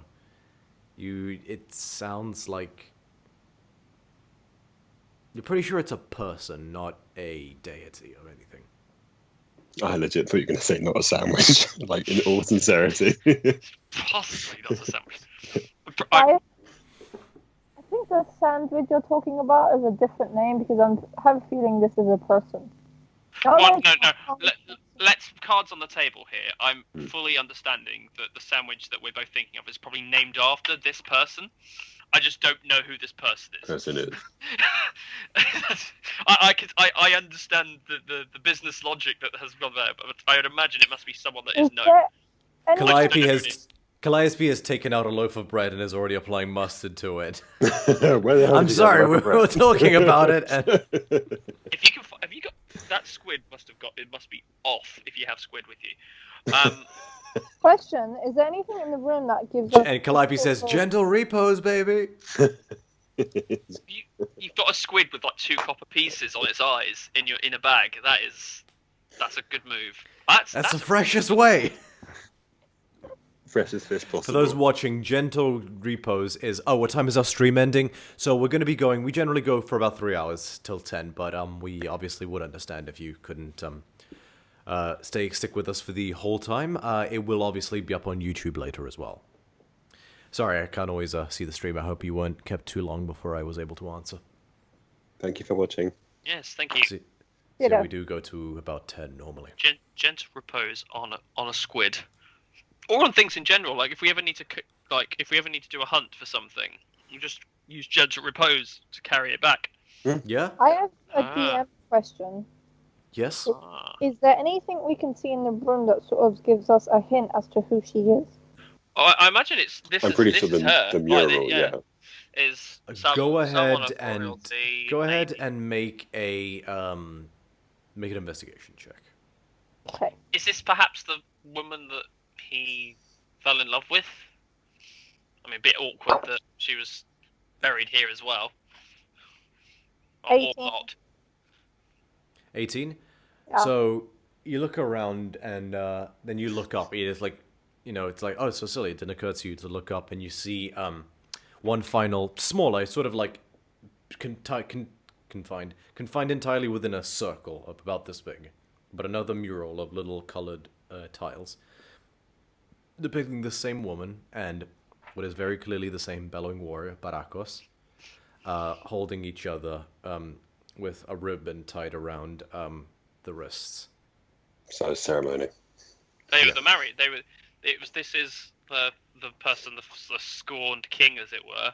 Yeah. Was Married married to. wife. The one who left him, says Calliope. Possibly. Which would explain why this is empty, because this was ready for her, perhaps? For when she passed? Like, Or maybe a ceremony for what was. I was going to say, yeah, I was going to say it's too detailed, beautifully done for it to be a coincidence. If he knew she wasn't coming back, there's a good chance that he did it as like a memoriam for his own, I guess, like you said, his own closure, his own needs. Either that or beautiful in a way. Calliope's going to roll a separate history check for something else.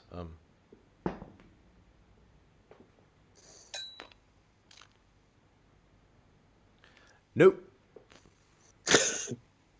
Still thinking about sandwiches. Yep. She's full on just made a whole thing of like.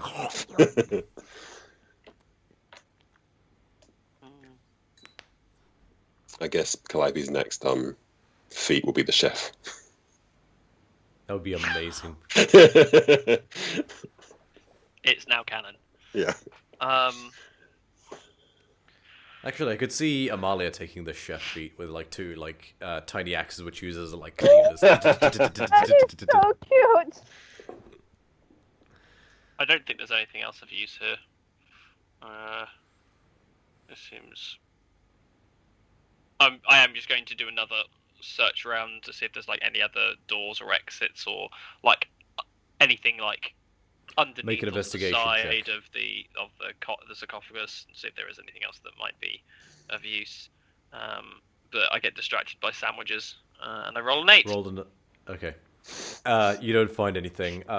Aslan will say, "This is a beautiful sarcophagus. We might not be able to take it out here with us, but we should tell Daxos that all of this was down here. He may have another way of coming back here and extracting it." Mm. Also, out of respect for what was between them, can someone help me put this lid back on its place? Yeah. Amalia, can you help as well? Yeah, I got it.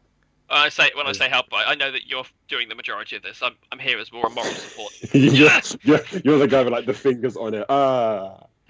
Everybody make an athletics check. Okay, that's easy enough for me. It's a low DC. It's a natural 20 plus 7. So I think You're fine. Yeah. 12. You're Plus, fine. I think. You guys are fine. Anyone who rolled a 1 would have developed a hernia and been at half speed for the rest of until you finish the long rest. Which, knowing Eslan's rolls, probably would have been Eslan. Yep. Old Lady Aslan. Yeah. Very well. So, what would you guys like to do? Is there any other entrance? That was everything, I believe. Yes. You eyeball around. This appears to be as far as this area goes. I kind of look over to Calliope and be like, back to the door you couldn't open, if you want to lead the way. Yes, I might have a way through.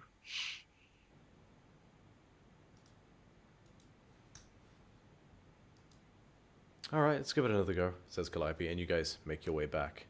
Now, you trek back easy enough, and you're standing below the, it was about the 30-foot hole. Yeah, it's Sorry, like a no, tube. the 20-foot hole, 20-foot tube, that tunnel that goes straight down and leads to it. Oh, you used a rope, didn't you? We did we?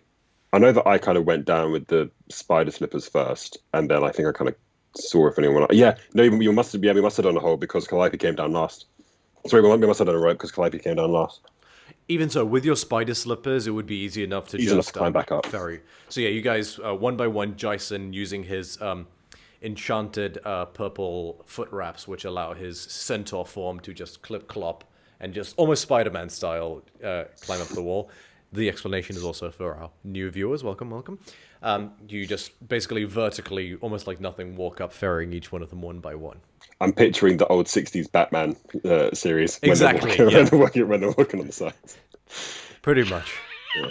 Although Skotinos goes extra and just sort of like trusses himself in like a little bundle where he's like almost like lying down in a hammock, and then Jason is like just over the shoulder.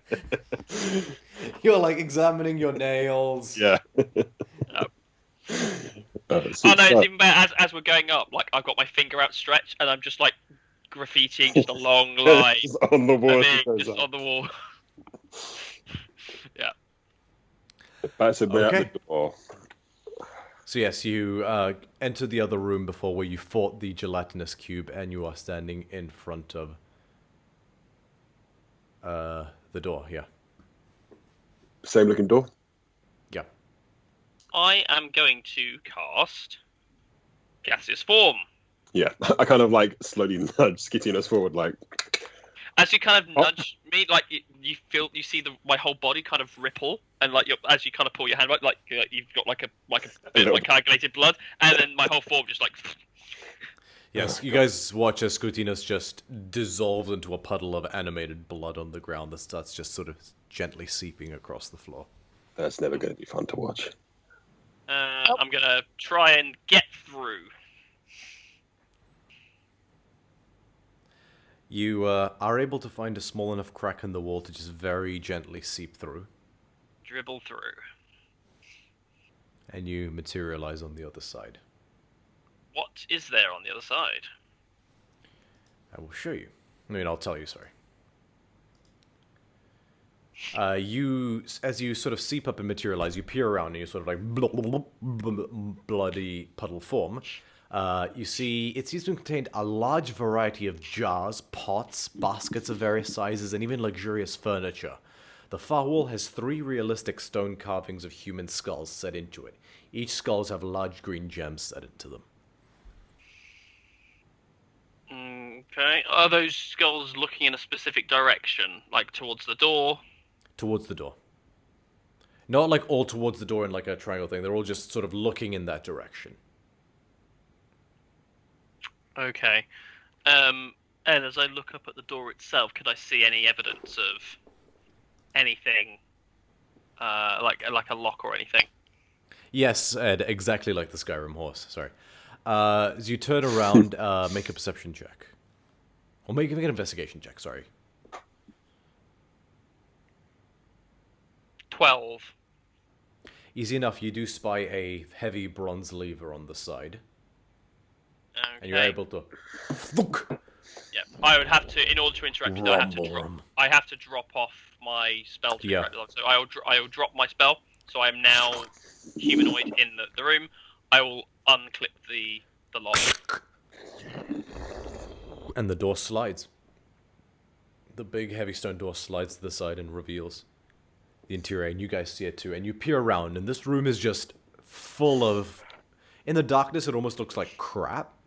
Like just junk, almost like a hoarder's place. Mm-hmm. But you look at it closely, and there's fine oaken furniture, decayed but obviously once beautiful silks, pots and artifacts which may have once adorned a palace. I kind of like a low whistle and kind of like gesture towards the skulls in the wall as well.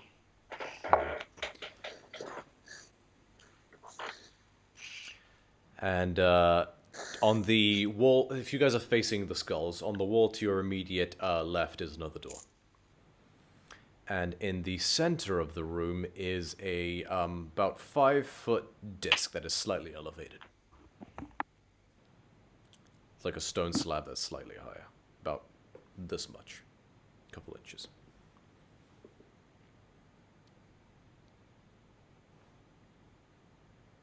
Thoughts?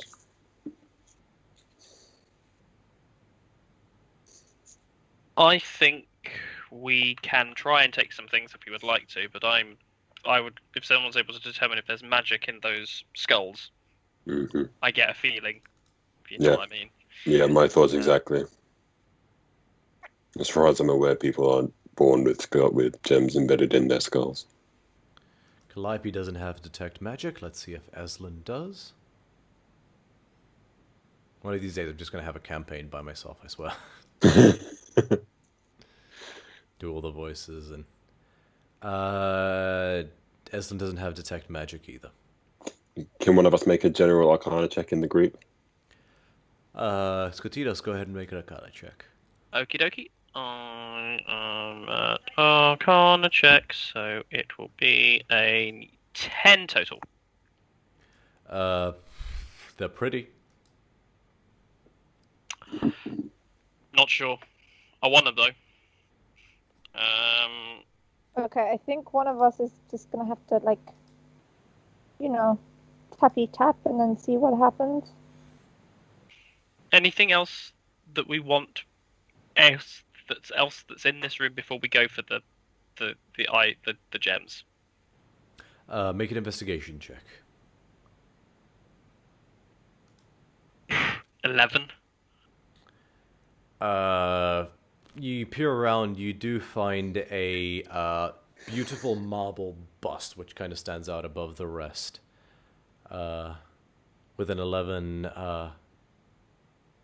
Actually, I'll say you find a beautiful marble bust, which is clearly of Barakos, the same sort of thick-faced warrior, and a ivory and gold idol of Heliod. I will pick up the idol of Heliod. You're no appraiser. You'd be hard-pressed to figure out exactly what all of this stuff is worth. Those are the ones that jump out of you as, like, those are immediately worth something. I shall... Eslin the idol will is easy chime to in pick and up. say...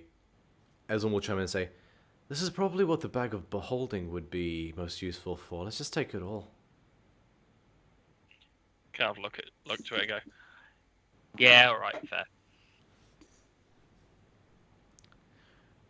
And you guys, slowly but surely, stuff the bag of holding. For those of you who don't know, a bag of holding is kind of like Hermione's purse in Harry Potter. It's bigger on the inside. More like Mary Poppins. Also that.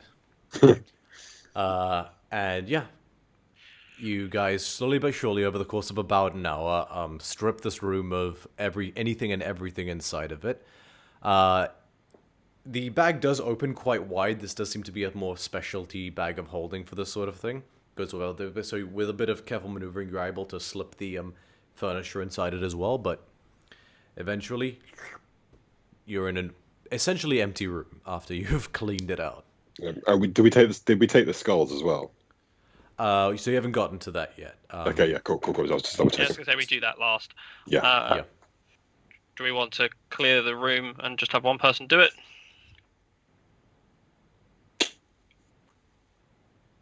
Just in case. Is there any way I could, like, just stand with my shield up and kind of get everyone behind me? Like, just for flavor in terms of kind of taking the brunt of anything that might happen. Okay, where do you stand? So, like, I guess kind of outside of the door, but not immediately in the other room, but me standing kind of in the doorway, so everyone kind of behind me. Yes, you can do that. You maneuver everyone behind you, hold your shield up. What are you doing? Yeah.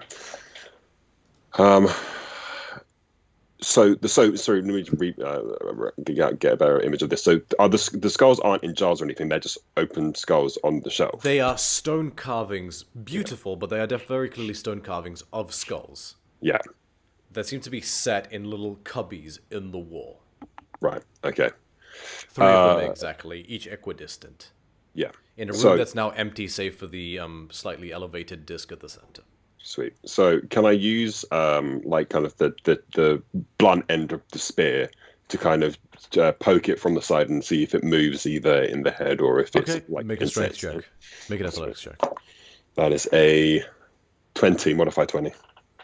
You are a strong centaur, and you are very confident that the magical spear, which is stronger than normal, plus your mighty strength, have put an incredibly good amount of leverage on it. Doesn't budge an inch. Okay. So, in that case, kind of walking forward, kind of shield still kind of up just for preparation.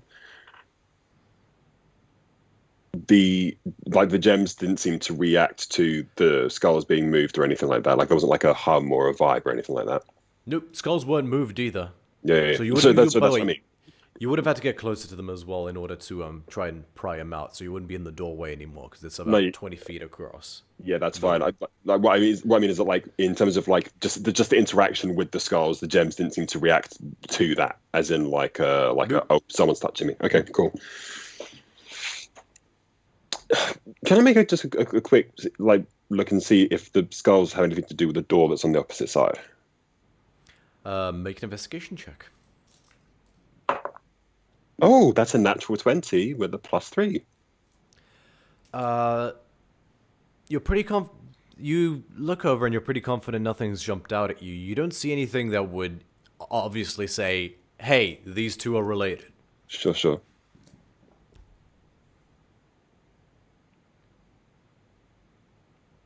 the skulls don't move. The skulls are set in stone. The gems are in the head. Can I try and move one of the gems? Or try and remove one of the gems if possible? Make an athletics check.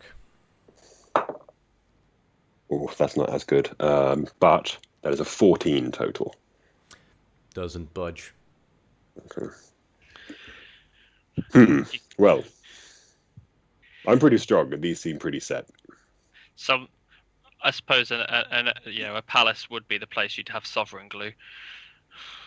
Yeah, I kind of ease up a little bit now as well, in the sense of like I don't feel like these aren't gonna explode. You guys watch as a green liquid seeps out from the ground that seems to rise up and coalesce into a form of a shrouded woman, which is unmistakably Fatica, the mistress of venoms, who glides over to Skotinos, slaps him, and then just seeps back into the ground.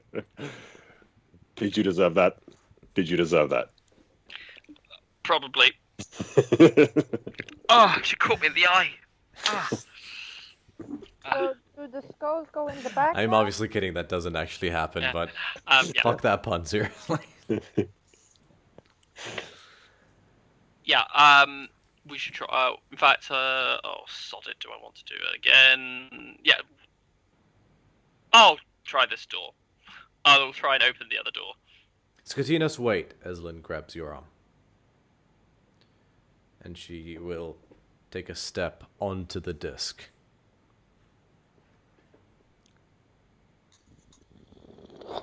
It sinks down slightly to match the level of the rest of the floor.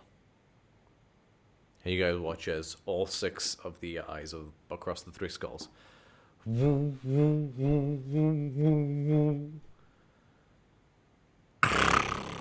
Shield up. 3 now floating stone carvings of skull heads dislodge themselves from the wall and begin floating towards you guys. Shield up. Now I will need everyone to roll initiative. Oh. Great move there. Oh, you fucking kidding me? Holy Jesus Christ. 4. My dice has rolled, but it's not actually giving me the score. 17 it says on ours. Oh, cool. Right, yeah. It's ended up on 14, but it just didn't tell me. 17, yeah, cool. 1 second.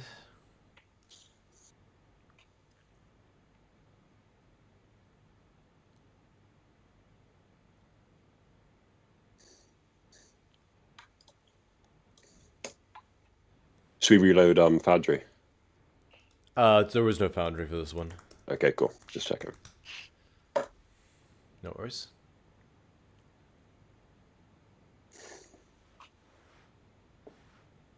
Also, just really quickly, how big did you say the room was again? It's kind of like the same as size as the one before, kind of like a relatively small size. No, this one's about 20 by 30 feet. 20 by 30. Okay, sweet. Okay, so 18.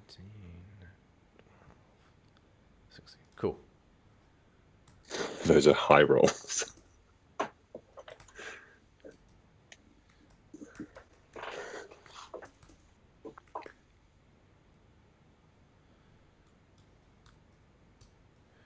So 1, 16,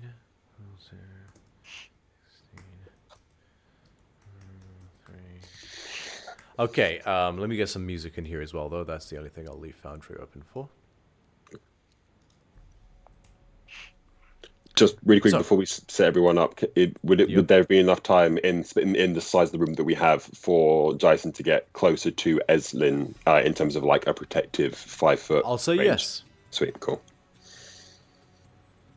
Okay, so 25 to 20. 20 to 15. 17.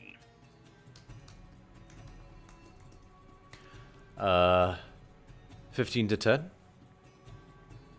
Oh, Eslin and Calliope. Eslin rolled a 10. Calliope rolled a natural 1. Yay. So that's a 11 for Eslin.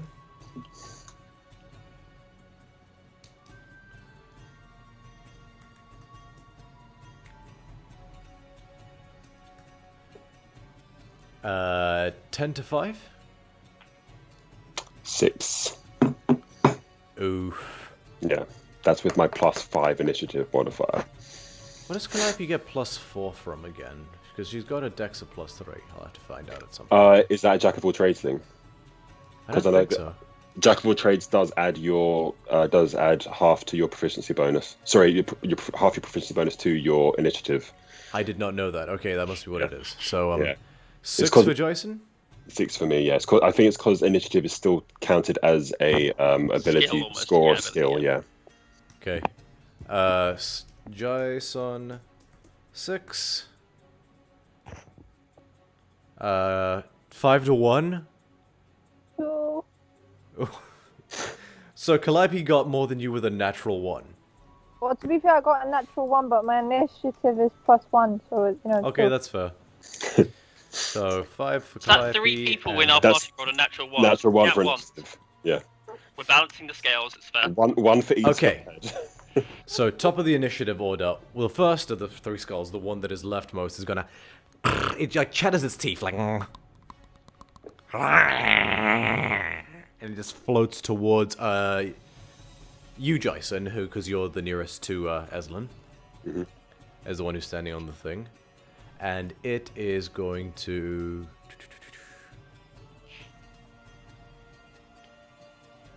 Is going to just try to try to bite at you. Cool. Does a. No, I'm guessing it does. At 15? 15 misses, yeah. Okay, that's all it does this turn. Yeah, it sort of tries to bite at you, but it kind of just really limply or really feebly just that. It's like just chewing on your It's a vertebrae. nibble, yeah. This is embarrassing for both of us. Okay, Scotty, it is your turn. Okay, seeing these flying over, and after giving the stink eye to Calliope, I am going to dash forwards to one that's kind of coming in my general direction, and I am going to headbutt the creature for a ram attack. Nice. Make an attack roll. 6. And 6 misses, unfortunately. Okay. It sort of just floats out of the way. As it kind of hisses at me, I will expend 2 sorcery points, and as a bonus action, I will spit into its gnawing face poison spray.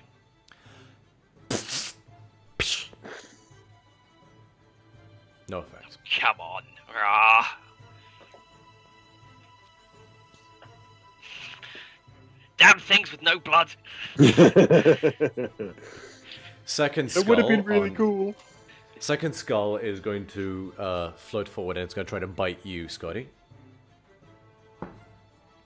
Natural 20. Ooh. You take...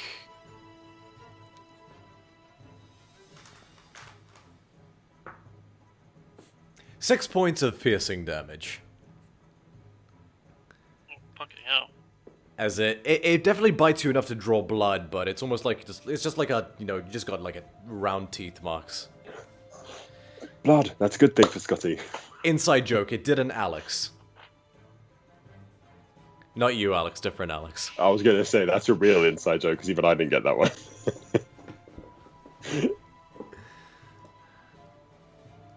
Still hungry after having a roast dinner. Well, these skulls are hungry too. For a foolish adventurer. Sorry, that was terrible. I don't know why I did that. Proceed. Okay, so that is the skull's turn. After that, it is the final skull's turn. Who's going to float forward and try to take a bite out of you, Amalia? You're muted as well, Amalia. Oh, sorry, I just said of course it would. And it's a natural one, so you just kind of like whack it with the flat end of your blade, and it goes flying back about 5 feet, and it sort of catches itself in midair and floats back, but nothing. No, Luca, no. Yeah, pretty much. That's It's so- Eslin's turn, and she is going to use Channel Divinity. For those of you who are less familiar with D&D, Channel Divinity is exclusive to clerics, the holy class, and it allows them to send out a wave of energy that is very harmful to the undead. Yeah. He's going to do 10 undead. Wait, I'm looking at Calliope's character sheet.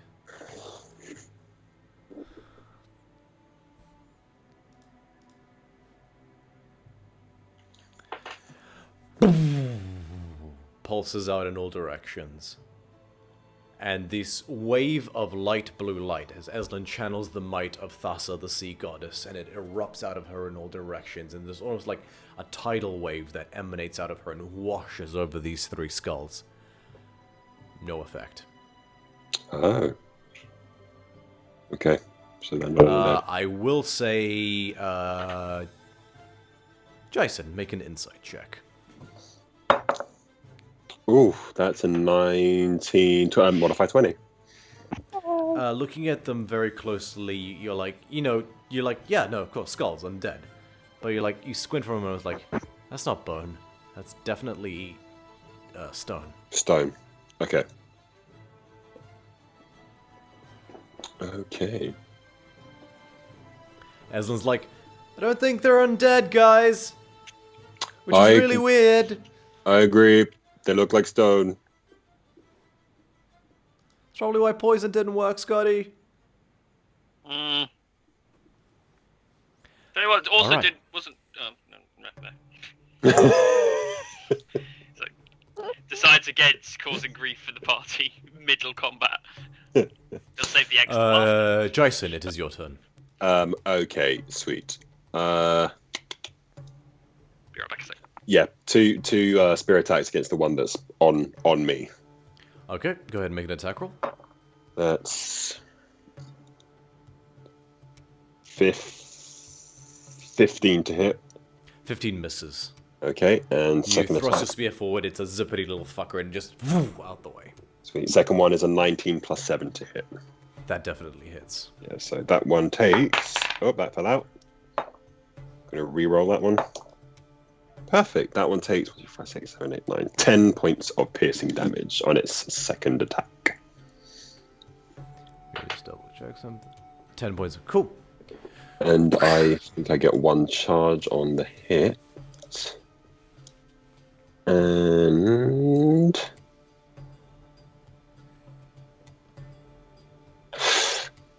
bonus action on this one. Yeah. Can I try and do, what is it? Branding Smite, is it? Yeah, generally it has to be declared beforehand. I'll allow it this time, just because you're sorry. getting used to the ability. No, I'll allow it this time, but just going forward, some branding spite in particular, you have to declare it ahead of time. You Oh, can't yes. declare Yeah, it we did. before Yeah, we the talked hit. about stuff. Yeah. We just talked about But this last time. I will allow it this one time. Okay, great. Sweet. So then for my next turn, that will come into effect, right? Yeah, next time you hit Closing, creature with a weapon attack. No, so I'll allow you to do it on this hit this one time, but just going forward. Okay, sweet. Yeah, in that case then, that takes, what is it? Is it 2d6? Yeah, additional 2d6 radiant damage. 2d6 radiant damage. So, that is 6 points of radiant damage. Skull shatters into a million pieces and crumbles on the ground, gems and all. Okay. Hit it with the light stuff. Okay, anything else, Jason? No, I'm staying where I am because I feel like they're coming for Eslan, so I'm going to stay where I am next to her, kind of protecting. That's my turn. Calliope's going to take a bow shot at one of the other ones. Natural 19 hits. Nice. 7 points of damage as now, like, it sort of like goes under the eye of where the crystal is, and the skull is now sort of like floating in the air with this giant arrow sticking out of it, so under the eye.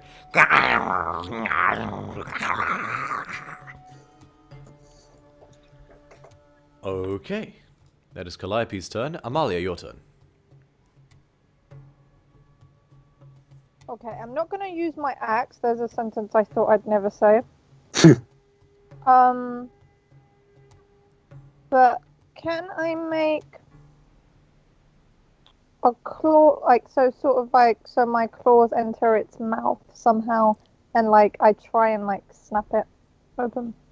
I will allow you to go ahead and make a grapple check. You won't be able to do damage, but you can hold on to it and restrict it from moving. You're trying to King Kong it. Yeah, kinda. Go ahead and make an athletics check. Okay. Yes!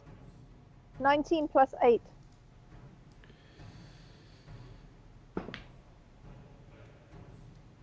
Yeah, it's got a really high dex, but nope, that's not enough. Didn't roll well enough, so you managed to hold on to it. So it is grappled, it is held in place, but it can't move. Okay. But you haven't done any damage to it. Okay, anything else? You see the gem? Is it like directly on its like forehead? Like, Its eyes are gems. Oh, Like its eye sockets have two emerald-like gems in them. Okay. Top of the initiative order. Jason. Top of the initiative order? Oh, sorry, yeah. You cleave the skull in half, and you watch as the million fragments fall to the ground and stop midair. Oh no. And each gather up again and coalesce and spin around and reform almost instantly back into the skull. Yeah, that's not good. That's definitely not good. It's gonna make an attack against you. That's definitely not good. 21? 21 definitely hits. You take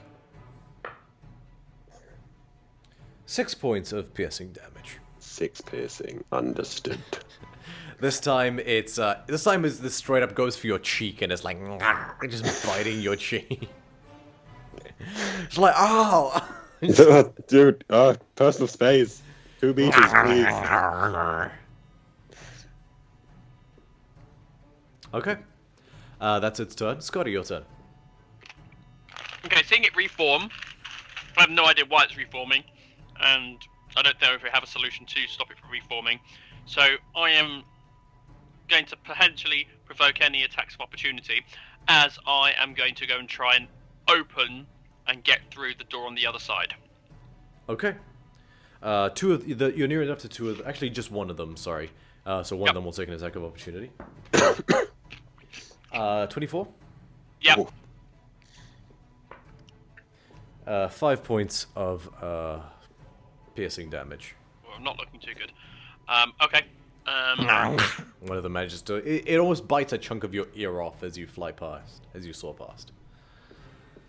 Git. I will open the door and see what it looks like on what's on the other side.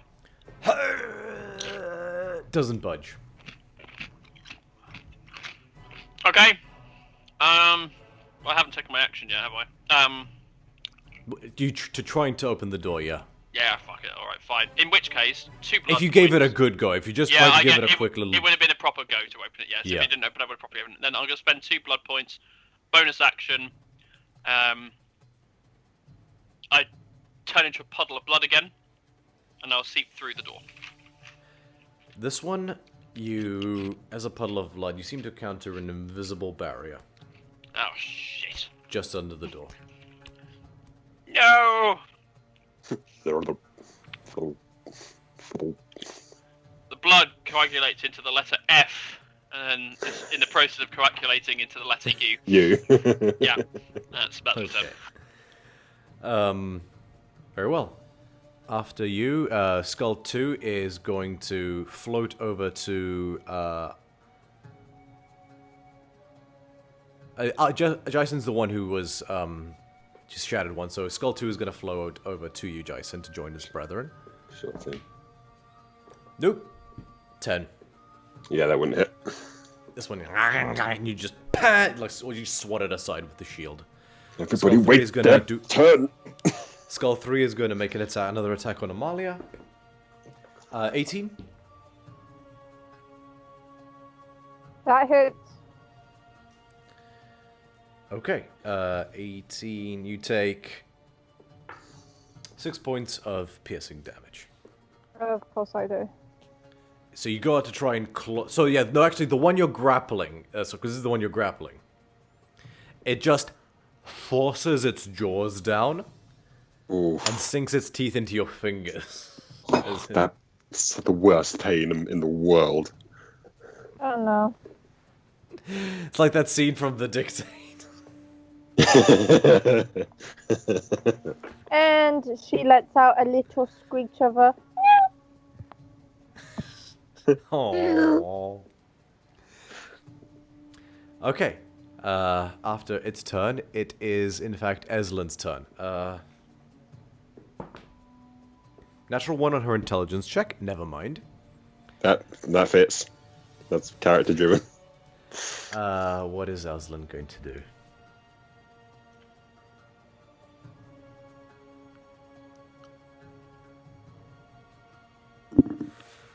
She doesn't have anything that's gonna fuck you all up too. That is or isn't.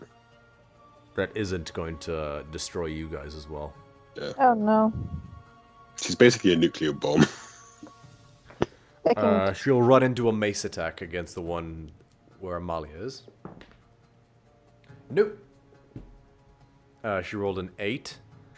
So it's +5. Yeah, no, it's not enough to hit. Just swing and a miss as Amalia is like meow, and she moves it out of the way of the mace. So you have actually, yeah, Amalia, you have like a slight PTSD about Eslin swinging her mace around you, so you kind of instinctually recoil, and she ends up missing. For those of you in chat for the first time, Eslin has rolled so badly on her mace swings that she has managed to hit Jason and Amalia in the face a combination Multiple of 3 times. Well, yep. And we end up sometimes dying because of it. Our biggest damage dealer has been our cleric. Yep. And last session, she basically, like, kamikazed herself. Yeah. She walked up to something, exploded herself, dealing no damage. It was reminds me dark. of that DBZ abridged clip I made. Maybe if I just said it out.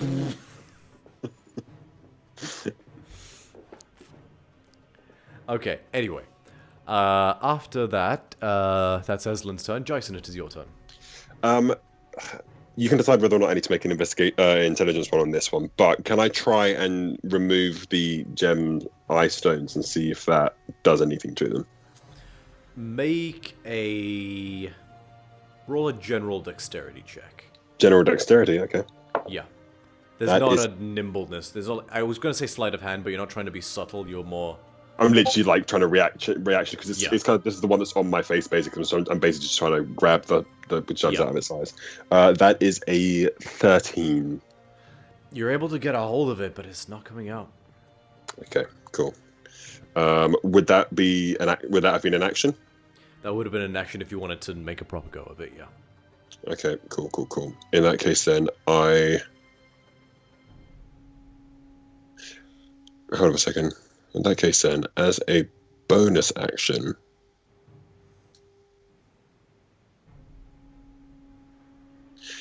As a bonus action, then, the one that is in front of me immediately, can I cast Hunter's Mark on this one? Yes, you can. Yeah, then I will do that. So for my You next turn, focus- I can attack it. You focus your eyes, and it's sort of like the bleeding effects on the edge of your vision. It sort of like seems to hyper focus on this one, and it's got a faint red aura around it in your eyes. Sweet, that's my turn. Scotinos, make a perception check.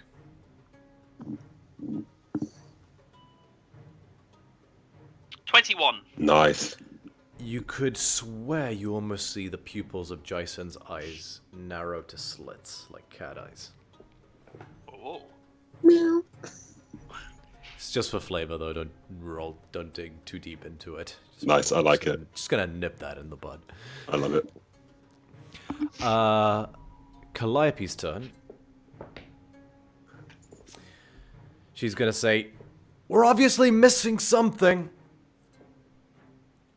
and she's going to take another shot at this time the one where Amalia is. Natural one. The arrow just ricochets off the wall and lands on the ground. That's her turn. Actually, she's going to use one of her bardic inspirations to inspire Jason. Sweet. She'll sing, "We gotta get through this. We gotta get through this. Oh, we gotta throwback get through." tune. Sweet. Yeah, let me just mark that off. So yeah, take your D8, which you can use later on. if you wish. Beautiful. What is skill checks in attacks, or is it just skill checks? Skill checks, attack, saving throws. Beautiful. Anything. Cool. Nice one. Any roll of a D20. Beautiful. Okay. So, what was I saying? After that, it is Amalia's turn. Question. Yeah? Is Jason and Eslin still on the disc thing? Yeah. And then am I next to them? Yeah. Okay. Guys, do you think maybe you can move off the floating disky thingy?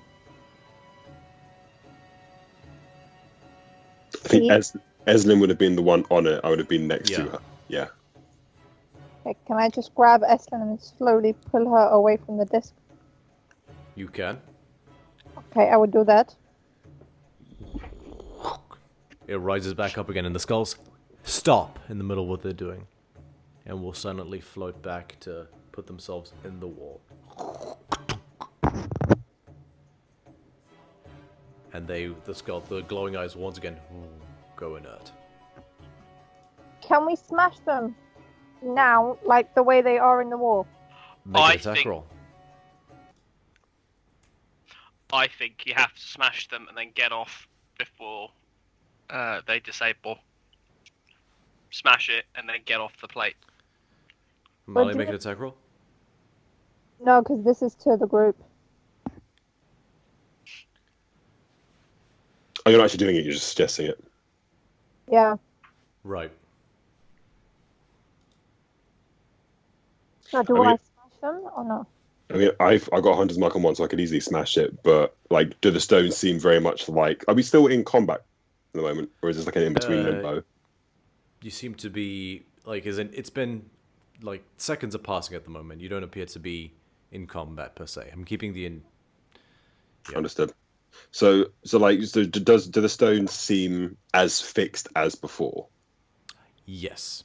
Okay, cool. You tried a few times. Yeah.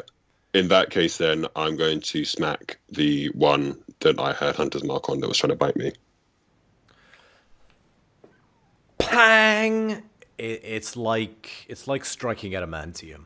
Yeah. Just not a scratch. Yeah. I don't think that's going to work, darling. I think we smash them and then we jump off the plate. Or when they come out, we put something in so they can't go back into the wall. But I think you just smash them and get off the plate.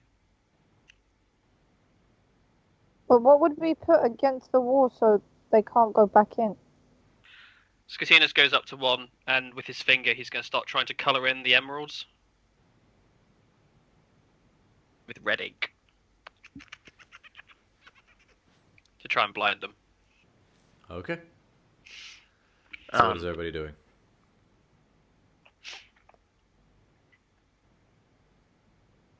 Okay, you tell us when you finish doing whatever the hell you're doing, and then. Oh, I'm just playing. I'm just doodling faces on the skull now, but I was trying to try and colour it in. I'm good whenever. There's definitely not, because we've basically cleared out the entire room of stuff, haven't we? I can't get through that other Yeah. door, by the way. I Yeah. tried. Didn't actually. I tried budging it again. Nothing. No. Okay, maybe we need to defeat the skull thingies before. Yeah. Before stepping off the plate and the spell fades, because just The smashed one- one. Yeah, And it and it came back. reformed. But how long did you have time before it reformed, or did it reform the moment you hit it? Out of character, it was pretty much the start of the round, so I don't know if it's Start of start it, of the round or the stand of the turn. So effectively, the one that I smashed, because I'm quite late in initiative, it would have been like smash and almost like immediately come back together. So if we are gonna do this, it might make sense for one of the later ones to be on the plinth. I'll go on the plate, Yeah. and as soon as you smash one, I'll jump off, and I'll just be ready to jump off. You're quite early in the. I guess unless you hold your action. Yeah, I'm Okay. basically in terms of mechanics, held Okay. action, Yeah, jump sure, off sure, plate sure. for Cool. the trigger when one is smashed. Yeah, could work. Everyone ready for that? Oh, Yeah. Oh, I just wish you could give me that one.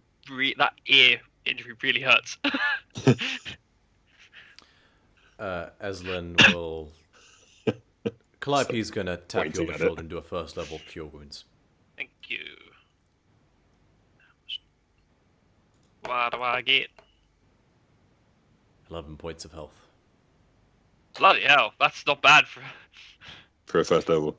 Yeah, I'll have that. Cool, and I will get onto the platform. Just as FYI, I'm allowing held actions, but I'm gonna keep the original initiative order just for some. That's the question I was going to have Yeah, next. that's Perfect. absolutely fine. Cool. Nice. Cool. So you jump on it, and once again, the skulls and they begin floating towards you guys. Jason, go ahead. Held action. Yeah, I was basically just holding an action to attack it. Go ahead and make an attack roll. So that's, oh my god, that's a natural one on the first attack. Miss. Then it's a natural 20 on the second. Go ahead and roll damage on the natural 20. Jeez. This is The dice- peak D&D. Yeah, tonight. the dice This is peak being D&D. complete chaos today. The dice is being so- Kanye tonight. Yeah. Okay, so second attack. That is 6. So sorry, no, sorry, 4. So 10 total for that one. What Then times 2? Your modifier is +2. no. So the second attack was 2, which I'm doubling to 4, and then Yeah. sorry, and then adding 4, which is 8. Sorry, it's 8. Okay. And then critical hit, piercer. I roll one more damage die, which is 5, so 15. Because I don't add my modifier to the critical hit, do I? No, I No. don't. And then an additional D6 with Hunter's Mark, and so that's 2. So 17 total. Yeah, 17 piercing total. Skull shatters into a million pieces. Sweet. Hop. Reaction, hop off. You hop off. The skulls begin to float back. The other skull reforms and sets back in the wall. Bugger. Fuck. Well, that was a really cool idea. That's all I had. Yeah, it would have been cool if that worked. Unless you smash all of them at once. unless we stand by the wall, so when you step on the plate, we go absolutely crazy and smash them all. I mean, that's what we were trying to do before. No, but as in like all of them together as opposed to focusing on just the one. So like if we all hold our actions to specific ones. All simultaneously. Basically, yeah. Okay. Calliope and I can take one together because we don't hit as hard. I'll happily focus on one of them because, especially the one that I've got Hunter's Mark on, is very likely going to be destroyed in one hit. Okay. So again, holding my action again for the. I and Amalia takes one themselves as well. Yeah. So Dyson 1, Amali 1, Calliope and Esmond 1. I'll jump on. If we don't all smash them immediately, I'll jump back off, and then we'll just keep preparing it. Yeah, because cool. If I do it that way, I don't think they'll be able to attack us back. If I time it right. Yeah. Okay. Ready? 3, 2, 1, go. Make your attack rolls. Natural 20 for Eslin. And a 17 on Calliope. Natural 20. Okay, just a 19 plus 7 for me. That hits. So between Eslin and Calliope... Yeah, total of 20 damage between Eslin and Calliope. They rolled really well. Nice. So they shatter their skull into a million pieces. 16 for me with Hunter's Mark. Shatters into a million pieces. Amalia, roll your... Damage. Yeah. Don't bother telling me what each one is, just roll them together, but also roll your 44. Oh wait, what dice am I rolling now? So you're rolling a d12 times 2 with your strength modifier, and then roll an additional 4d6. If she gets all ones, I'm actually going to laugh so hard. For those of you in the audience, Amalia has a special axe that does extra damage when she rolls a natural 20. Okay, so 10 plus 10 is 20. Plus... Stop there. Shatters it into a million pieces. Okay, and as I do, I will then jump off. You hop. Dash. Rises back up again. I'm going to dash to grab 2 of the emeralds on the ground to stop the stone reforming around them. You grab them, and they, like yanking candy from a child, they are forced out of your hands almost supernaturally as the skulls. Yeah, and they back into the almost perfectly round slots, just into the wall. This is a complete shot in the dark. Can I just do an Arcana roll and see if I can understand anything about this magic or anything that might help with that? You wouldn't have the experience. I'm sorry. Okay, sure, that's all right. I have. May I? Make an Arcana check. Yes, Amalia? Okay, as a group, we just leave the skulls and we try and figure out how to open that door. I give up. Oh, yeah, since I have absolutely no idea 6 on Arcana, by the way. Possibly. But the door may not open until we solve this. When I tried going through the door, there was a barrier, warding of some sort. Tell you what, if chat has any ideas, feel free to suggest. This is our own personal channel, Divinity. Divinity being the chat. Divine intervention here. Yeah, exactly. That's a cool concept. We used a channel dimension. It's like basically get people far smarter than us to solve this problem. Effectively, we've got the Who Wants to Be a Millionaire lifeline or phone a friend. Yeah, or someone from the audience. Yeah.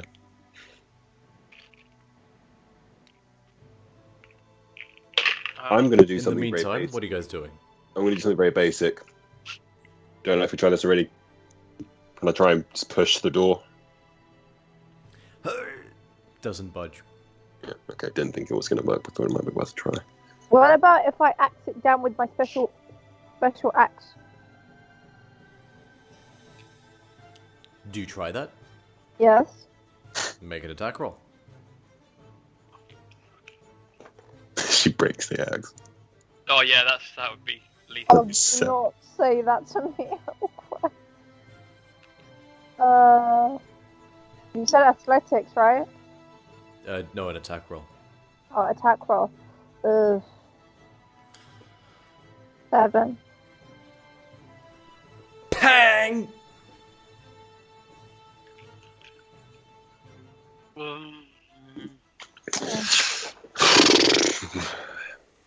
Is there anything that we accidentally threw in the bag of holding that we might have needed? As we were kind of clearing the place out.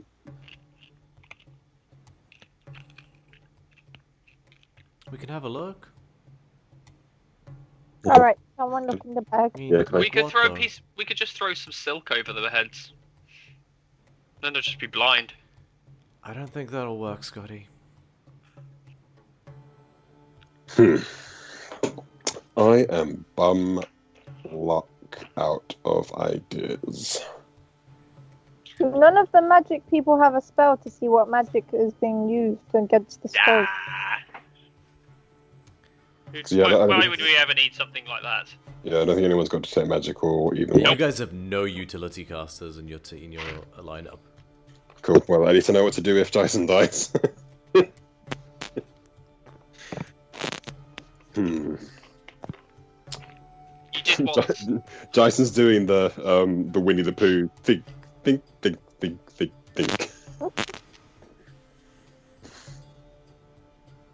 What's the chat say?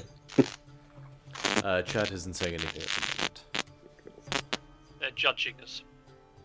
And, well, they should. Or they're googling.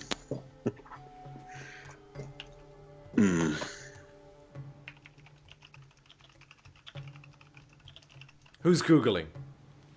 No, that's not me Googling.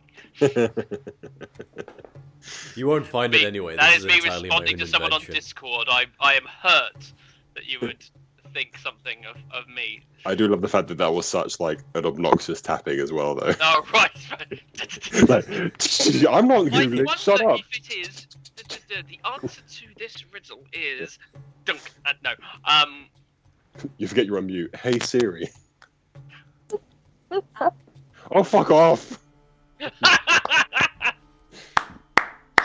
Smooth. Incredible. Hmm. Not a piddle. Yeah, I'm completely out of ideas. Can we No, get I- it too?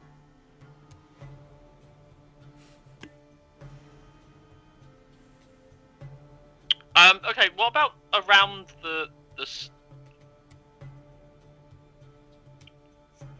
there anything on this platform itself? Any markings or anything? Make an investigation check. Can I assist? 17? I already rolled. Yeah, sorry.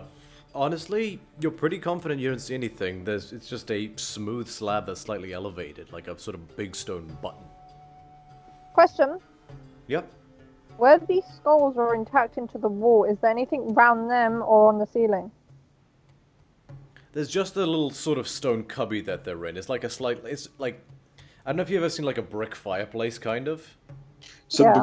the way that I'm picturing it is kind of like the faces and where Arya Stark goes into like the crypt where there's just all the heads that are on the walls, kind of like the skulls are just in like a little cubby hole. Kind of, except there's 3 that are each like, 10 feet apart. Yeah. And Oh. it's rather than being like a box, it's like a little, it's like a teeny stone fireplaces in the Yeah. wall. It's like a little arch. Did we check to see if there's anything on the other side of the... when they pop out, if there's anything that... What is it on the like outside. in the hole that Yeah, they're in the hole they leave. I'll be honest, I was too busy fighting the one that was biting my face. Same. You guys notice by now, Jason's got a big old red, like, teeth-shaped welt on his cheek. Yeah. Let's just get lots of silk, just bundle them up in silk, and just carry them. Maybe carry them out the room, so the spell. I don't think they're going to be very cooperative, Scotty. That's. I wasn't saying we persuade them. I don't Maybe, see how will that's the spell lose its cohesion once you go beyond a certain distance?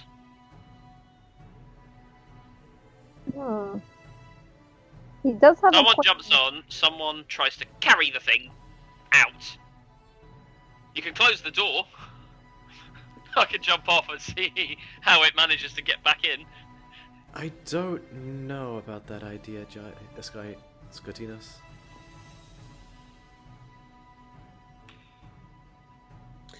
This is Alex speaking, not Jason, but like, just open the bag of holding over the front of it as we sit on it and just let them flow into it and then shut it.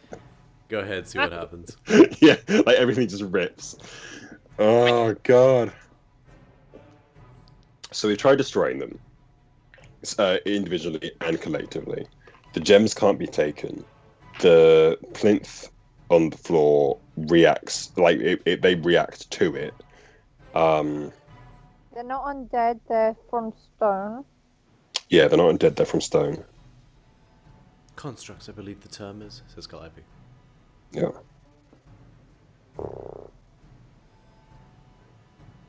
I don't know what to do.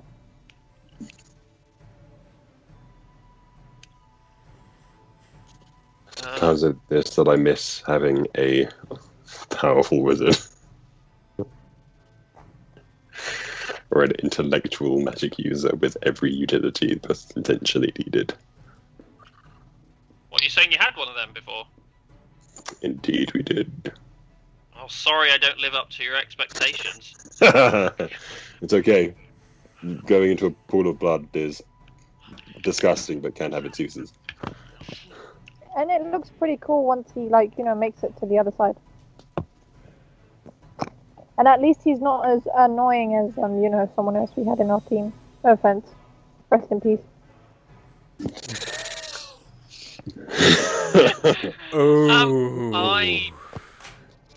I am going to, out of character, hate you.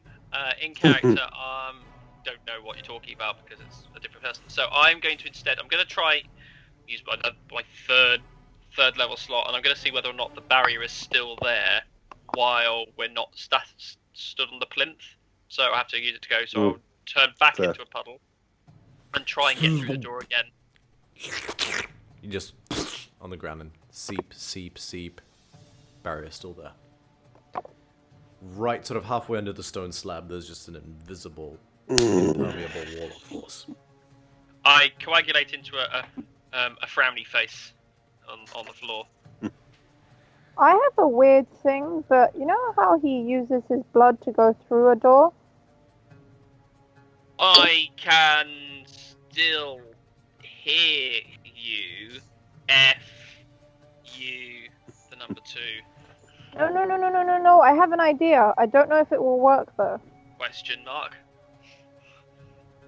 If he uses his blood to go through the skulls, is there, like, a way maybe he could, like, pop it out the wall? I don't know how that would work, but So, from a DM perspective, obviously we've created a blood version of gaseous form, where gaseous form you do have a flying speed of 10 feet, but I'm blood. Am I able to climb the walls? I'll say you have a climbing speed. Okay, cool. It's really unsettling for everyone else to see this basically bleed upwards along the wall. Along with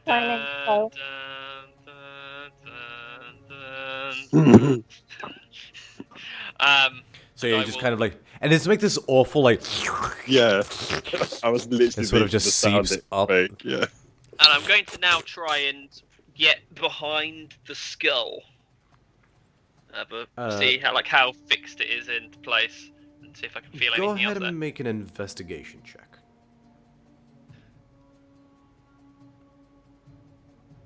It's 30. No, it's intimidation. Bollocks. Ooh.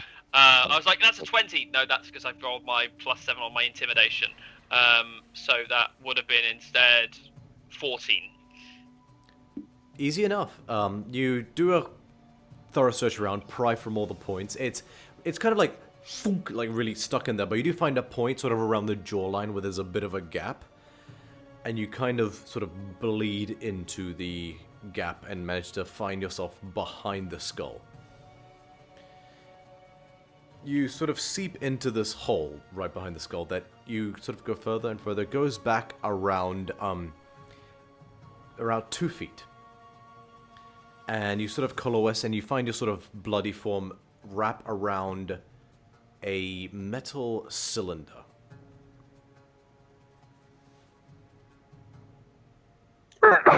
Bless you. As in. Yeah. Actually, no, I can't see this. It's like, so you sort of force yourself into, like, almost, you yourself have been forced into a cylindrical shape. There's this mini tunnel that goes back 2 feet, and sort of part of that tunnel is like this, like, cylindrical shape in the middle of it. So like a right, and is that coming Like- from the like jawline? this. Right, okay. Is that coming from the jaw or the back of the skull? what is in the coming from what? Sorry. This tunnel, so to speak, is it going into the skull itself? No, it's just from behind the skull. The skull is sort of plugging Correct. the tunnel, so to speak. Okay, it's plugged in the tunnel, and there's a tunnel, and then there is a cylindrical. Would you say that this cylindrical object fills this tunnel, or is it like it's a bit smaller than the tunnel itself? It's a bit smaller than the tunnel. It would be about okay, imagine instead of an iPhone, it's like a loo roll kind of thing. Yep. Yeah. Sort of that kind of. Okay. Going further yet still, or am I able to determine whether or not this object is able to be pushed further in or pulled out? Go ahead and make an investigation check with disadvantage because it's pitch black. Like there's just no light in here at all. Yeah. You're also behind something that's plugging it, so I doubt there would be any light coming through the other side. Still, my that's the same. score. Oh, still, it's nice. An 18. Yeah, that's a 19 or 18, so I'll take an 18. Okay, best you can do in your form at the moment is you feel around a bit and you feel the tiniest of gaps around sort of, in a sort of perfect circle around, how to describe this. So there's a section of the cylinder where a section of this tunnel where the metal cylinder is attached to.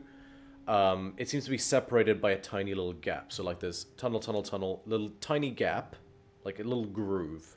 Yeah. Followed by the rest of the tunnel, which is only like 5 or more so inches, and that's the part that's got the cylinder on it. Right. Okay. I think that in my mind, if that's described it as it is, that would mean it's a button you can push that will click in place. It's a mechanism kind of thing. Yeah. Yeah. I'll rephrase. Sorry. There's a so kind of like you see how on this thing there's like Yep. a section, like there's a line sort of that goes all the way around. Yes. Yeah. So there's a groove, like a separation almost, that goes all the way around at the last section of this little tunnel. Oh, so yeah, more like a lever then, maybe. I was thinking more key, like a twisty. That makes sense. Key would be more. Yeah, key would make more sense. A few moments later, the blood kind of trickles off, and then Did you come through the skull? yeah, Oh my! snap his mouth. Yeah. And Nope. it's something truly horrifying. I think Scotty just actually enjoys it, but he'll make like a almost a wall of blood that will then form letters written in blood on the wall. Red rum. Red rum. Any keys? Question mark. Calliope starts rifling through. I can search through this whole thing, but it's gonna take me a while. Do you need some help? Yeah, please. Behind skull, there's bad grammar. Long tunnel and hole at end might be key lock. Do you think it's the same for the others? Probably. The blood coalesces and trickles into the next one. Yeah. You find an identical setup under the next one. Yeah, whilst he's kind of doing that, I'll let everyone say, if the rest of you are comfortable enough with it, I'm happy to stand on the plinth, hopefully grab most of their attention towards me, and you guys can try and unlock it if you can. That sounds like a plan. And Scotty, you saw a keyhole.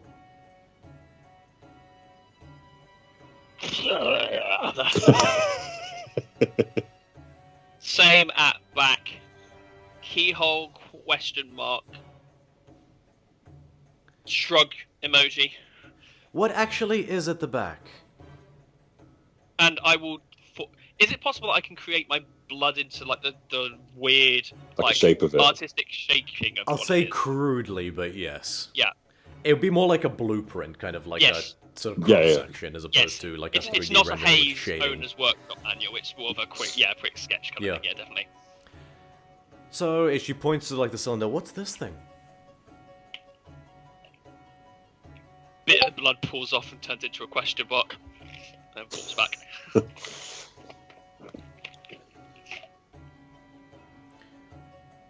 Should we just try step on it and, I don't know, just see what's back there?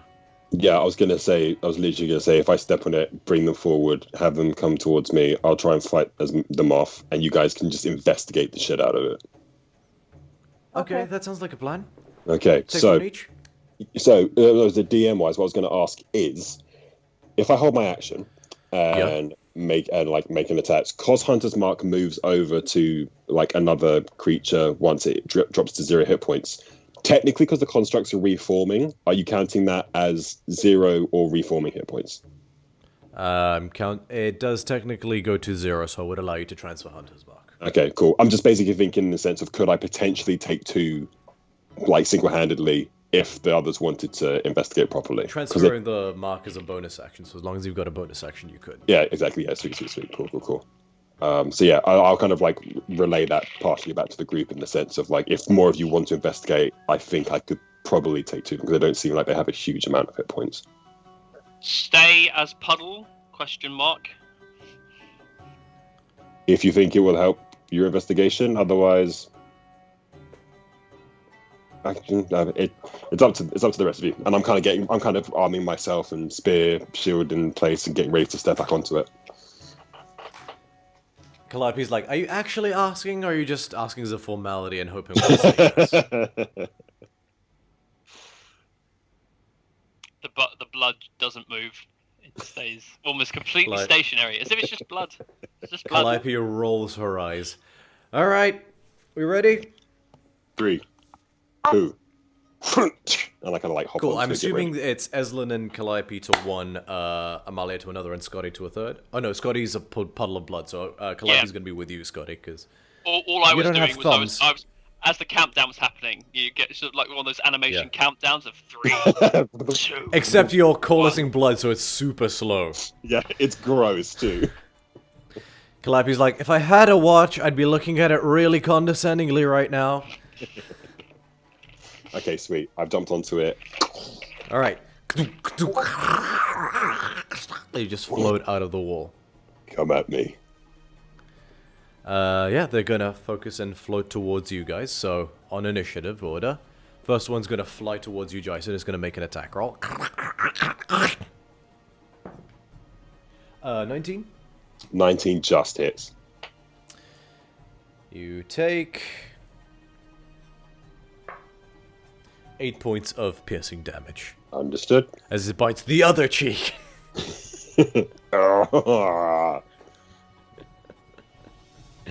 You meant to say, this is somehow worse than the eye monster. Scotty, it is your turn. I'm gonna dribble in. It's a lovely descriptor, isn't it? Yeah, please never do So I'm gonna dribble into the hole. That's what she and said. I'm it. Totally like, take it. Yep, take it. Yeah. And yeah, I'm gonna see whether like now there's a bit more light, as it were, because there's not a skull in the way. With See- Jason's torch, it sort of shines through. You definitely see a glint of metal off the cylinder at the center. Yeah. Okay. And yeah, I'll kind of then reach in to try and see whether or not I can feel the shape of grooves in a key lock, like a key lock.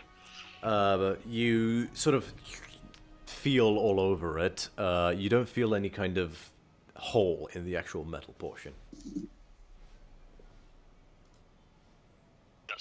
seconds by then. I don't think I can enjoy. Oh, actually, the size of this hole that I've travelled down, is it arm sized? Or... Yeah. Okay. It would appear to be about this wide. The sort of thing that someone could reach into, Reach in and grab. something out if Yes, need be. exactly. Okay, cool. Yeah. All right, cool. But Okay, Skull 2 is going to make a bite attack against you, Jason. 21. 21 hits. 6 points of piercing damage. 6 points of piercing. And Skull 3 is also going to bite attack at you, Jason. Yep. 17. 17 misses. And the last one, you're ready for it, and you just bat it out of the way with the shield. Exactly. 2 meters, please. Okay, it is Eslin's turn. She's going to rush forward, reach her hand inside, and she's gonna grab a hold of this. And like, my hand fits perfectly around it. And Hey. she tugs, nothing happens, and then she twists and you hear you hear something shift. Keep it up. And she yells, "Twist! Twist!" Twist, don't tug. That's her turn. Jason, it is your turn. Sweet. We're going to do 2 attacks as normal, but I'm going to see whether or not the damage that I do, with, especially with Hunter's Mark, will destroy one, so I can move it to another. So. Okie dokie. Thank you for everyone who stuck with us. We shouldn't be going too much longer. That is a 18 to hit on the first one. 18 hits. Sweet. 18 so just hits. So that one takes... I'm going to re-roll that. I'll take 1, 2, 3, 5, 6, 7, 8, 9, 10 points of piercing damage. You definitely pop one of the jawbones loose and sort of like hanging off the side now a bit. But it's not destroyed. That's fine. Then second attack on that same one. Yep. That is a 13 plus 7, so modify 20 to hit. That hits. That one is a... Let me just double check if I can re-roll it on every turn or not. Hold up. Once per turn. Cool, so I can't do it again. So that's 4. So there's 8, 11, 12 on piercing damage for that same one. Shatters into a million pieces and falls on the ground. Cool. And then bonus action just for this one. Move Hunter's Mark from that one to the next one. Okie dokie. You change your primal focus. Sweet. Easy enough to do. After that, it is... I was going to say, can I action sorry. surge? Can I just do a quick action surge on this? Yes, you can. So 1 additional action, so attacking on that one. So a reminder as well, Amalia, you have action surge too, which you can use when you want. Yeah. I have no idea what that is, but okay. Basically, you get an additional action. Oh, okay. So that You is can do like 4 attacks. Yeah. So you can. That's a 16 plus 7 to hit on that one, That hits. and that one takes 12 points of piercing damage on that attack. Oh wait, that was just 12, right? They hadn't taken previous damage? That's the first damage that was taken in Yeah. its newly constructed form. Yes, correct. Yeah. Cool. So that one takes 12, and that is my. I think you get one last attack. It's an action attack. It's an action surge. Oh yeah, it is actually cool. All right, in that case then that one gets another attack, and that one is a 14 plus 7 to hit, which I think hits. That hits. Oh shit. That is a. That one's 9 points of piercing damage on the second one. Shatters into a million pieces. Okay, cool. I can't bonus action again, so that's... No, I can't. Yeah. Nope. Yeah, sweet. Alright. 2 of them are done, so the last one should still be coming towards me. On Calliope's turn, she looks at the tunnel that's currently full of blood. And she's like, Oh, God. ew, ew, ew, ew, ew, ew, ew. And just sort of like, there's this awful wet... as it like goes all the way up to her elbow, because Scotty just had to pack himself in here. And she like grabs like, oh, this is the worst. something else rumbles. Teddy isn't here, but like she's wincing somewhere. Yeah. She's gonna say, That's two! She yells. Amalia, it is your turn. Okay, question. How many, like, skull-less cubbies are there? 3. Can I do 2 at, like, the same time? There is one that's not currently being like reached into. So Calliope's got one, Ezen's got the other, and you have the third. Yeah. Oh, okay. So I will do the same thing. Okay, twist, twist, twist. Your hand reaches in, you close your hands around the metal cylinder, and you tuk, tuk, tuk, tuk, tuk, and all of a sudden you hear a deep, and then all of a sudden a very audible. Jason, the third skull sort of, and then shatters into a million pieces and just joins the massive pile of other skulls on the ground. And he watches the individual pieces, gems included. The gems are shattered as well. Mm-hmm. They all just sort of, and almost like Thanos snap style, the individual fragments to Fray into dust. to fray to dust and flow away. Nice work, team. Oh, it worked. Bloody thumbs up. Combat is officially over. Is that a bloody thumbs up through Calliope's hand? Get off me! Like crawls up the arm, like Carnage. Yeah, I get everywhere. Right, I will break spell and return to Scotty form. Alright, should we try the door again? Yes. Turn around. Push. Slides without effort. Well, with the amount of effort a giant stone slab would require, but you're able to open the door. Yeah. Look inside. As you peer inside, Goristro. No, okay. This room is 10 feet long and 20 feet wide, squared in sort of like a big rectangle.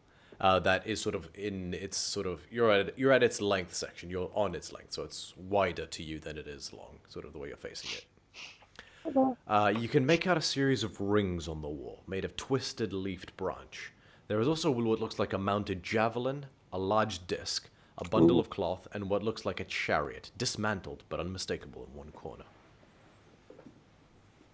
Can I make out the javelin? Yes, you can. Go ahead and make a perception check.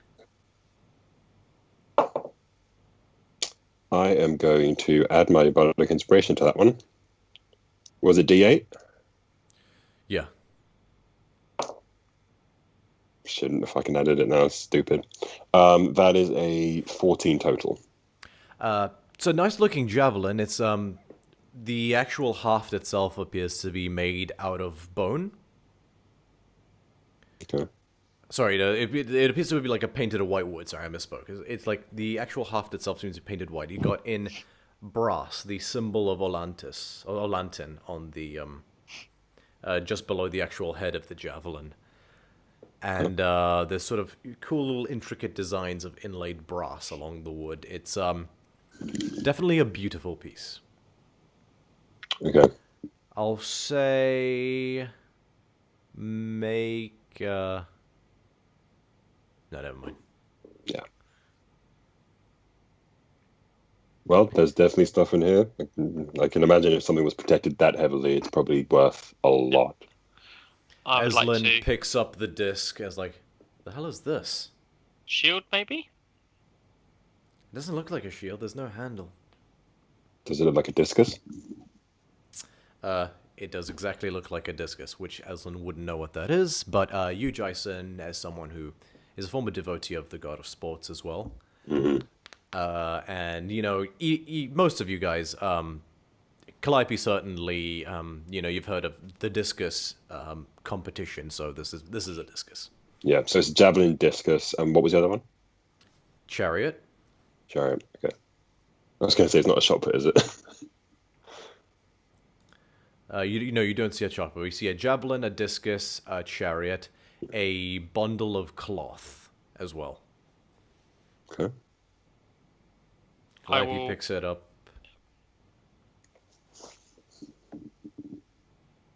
You want to see that? Sorry, Scotinus? I will look at it with her and see what's going on. Make a roll just a general intelligence check.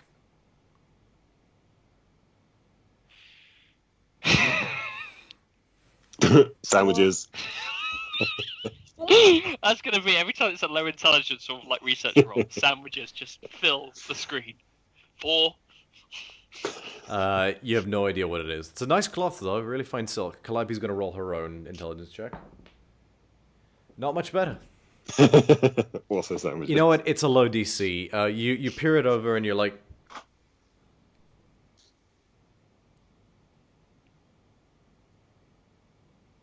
Calliope's like, you know, I think this is a loincloth. Okay.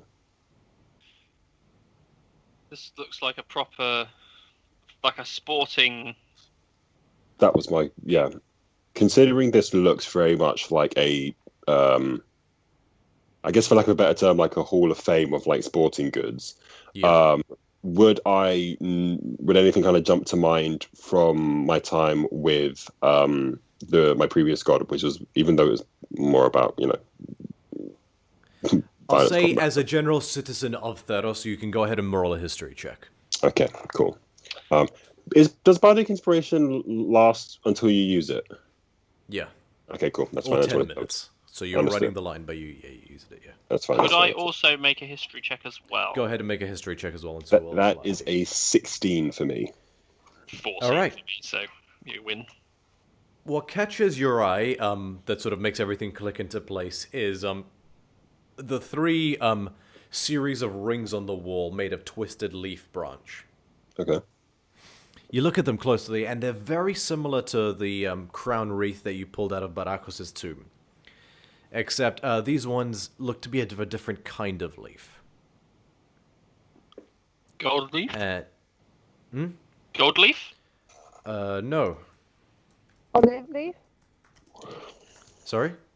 We're guessing the leaf, sorry. Yes, it is an... it does look like an olive wreath, and Calliope recognizes as well. These are definitely olive leaves, perfectly preserved too. Guys, I think these are a crow and game wreaths. Mm. Oh. So kind of like the Olympians. I mean, it makes sense. Barakos was a beast of a man, if the murals are anything to go by. Mhm. I don't know how much this stuff is worth monetarily, but this is probably his room of sentimental value. Yeah, I can imagine that Daxos will probably find this interesting at least. And who knows, he might be able to do something with it. We Go can into take the the, back? the discus and the javelin and the wreaths. Chariot might be a bit of a squeeze. Yeah, with the chariot, you're saying it's like an actual chariot. It does appear to be, for lack of a better term, IKEA-style dismantled. Gotcha. Aha, right, okay.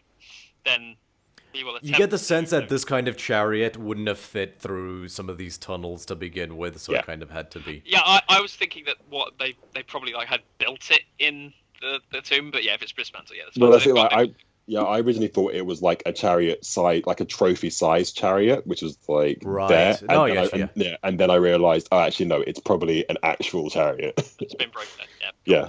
Okay. Then so- we will Stuff in the see back. how much we can fit in, roll the wheels gently in, and just With the specialty bag of holding Daxos has given you, it is actually not too terribly challenging to do. You're able to slip everything inside easy enough. Yeah. Okay. Alright, and you sort of look at the other side of the wall, and there is one final door. Okay. Before we go any further, does anyone need to rest up? Just because if that's what the guy used to protect his keepsafes, the room which his keepsafes are in, I'm curious to see what's behind door number 3, so to speak. I might need a short rest. I could definitely do with a short rest. I can rest. I could rest briefly as well.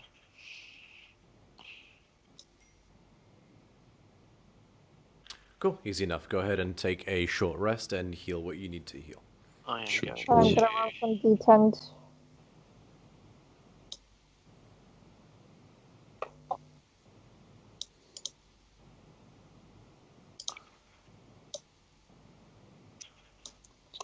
One, two, three, four. 1, 2, 3, 4, 5. 1, 2, 3. Okay, that's fully healed. And on Ooh, my... tasty.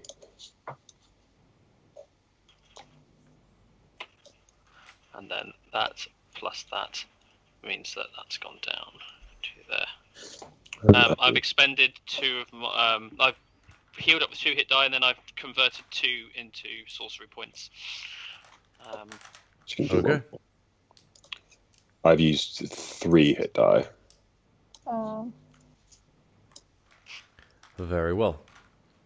So, what is everybody doing? Rested up, feeling a little bit better. Going to... First things first, is the door a handle door, push door? What does it look like? Handle door. Handle door, sweet. I'm going to put my hands... I'm going to put my hands on it and then take my hands off and go, you know what, I think someone else might want to take this one. Remembering the avalanche that hit my face from before. I'll do it. Grab Thank you, it. Amalia. You grab it and a small like little opening opens up in the door. Make a dexterity saving throw. One second, wrong dice. She's better at this than me, so it's better. Is that a natural one? 13. That fails. Ah. What happens to Out me? of the hole pours a short but powerful jet of flames that just in your face. 16 points of fire damage, and your whiskers are gone. How are you going to know if you're... I can imagine Amalia just going, looking, like standing in the doorway and just going, but I don't know if I can fit through anymore. Hey. I'm picturing like the old Looney Tunes whenever they got shot by Elmer Fudd, and it's just like the black Yeah. face and just the eyes. Yeah. Wow. My little whiskey whiskers. You're a panther. And you're kind of like just black soot, and you definitely got some burns around your cheeks and stuff like that. I would have preferred rocks. I've lost fur on my arm. My whiskers are gone. This day sucks. But you got a nice axe I did get a for at least another 5-10 minutes before we give it to that. And let's go. You slide the rest of the door. Easy enough to move aside, and you see about 20 feet of corridor that immediately makes a right turn. tilt. You tilt around and you see about another 15 feet further down, you see a room that seems to have a bunch of glinty metal stuff inside it. Oh. I'm not going first. Last time I went first, there was a big, scary, kind of like armor dude. That did Calliope not. rolls her eyes. I'll go. Did you She also walks move? down inside. You guys, after a few minutes, last few seconds, you're yelling, "It's a bunch of weapons in here. Nothing's attacked me yet." Oh, move! Malia just barrels you aside, Scotine, as you run into the room. You see what does look like an armory. Most of these weapons seem to be of like a mastercraft quality to them. Very finely adorned. There is a series of swords. If you take a moment to inventory everything. Yeah. Yeah, definitely. So you find 2 copies. Okay. Which, do you guys, if anyone needs reference on what that is, it is a sort of Greek machete style sword. I'll pull up a reference image and post it on copy image. So if you guys look at the Twitch, It's like a kukri. this is like Okay. the Kukri's grandpa kind of thing. Yeah. Yeah, Kukri's has modeled off of these. it's basically like how machetes look, just a little bit more finessed, right?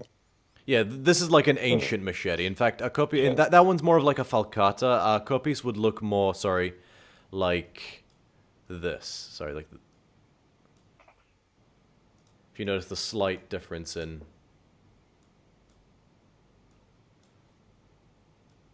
Yep. So yeah, each one has a beautiful ivory horse at the end of it. Okay. Would you say that Actually, yeah, this one's probably the most would accurate. Sorry, would continue. would they count as daggers for weapon proficiency? They would All count sorts.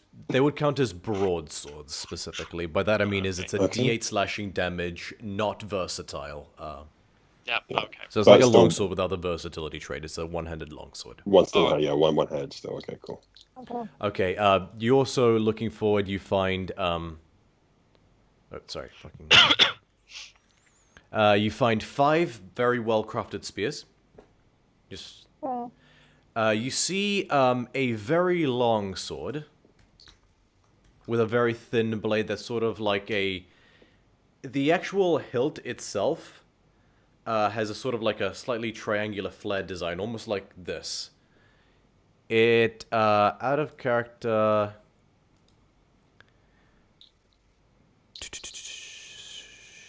It looks like the middle one out of these 3.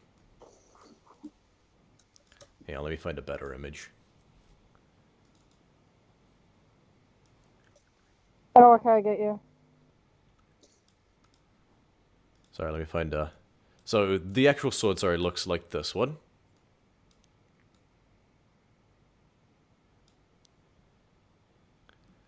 Okay. So, out of character, it is heavily based on what is known as a Mycenian rapier, which is a real weapon.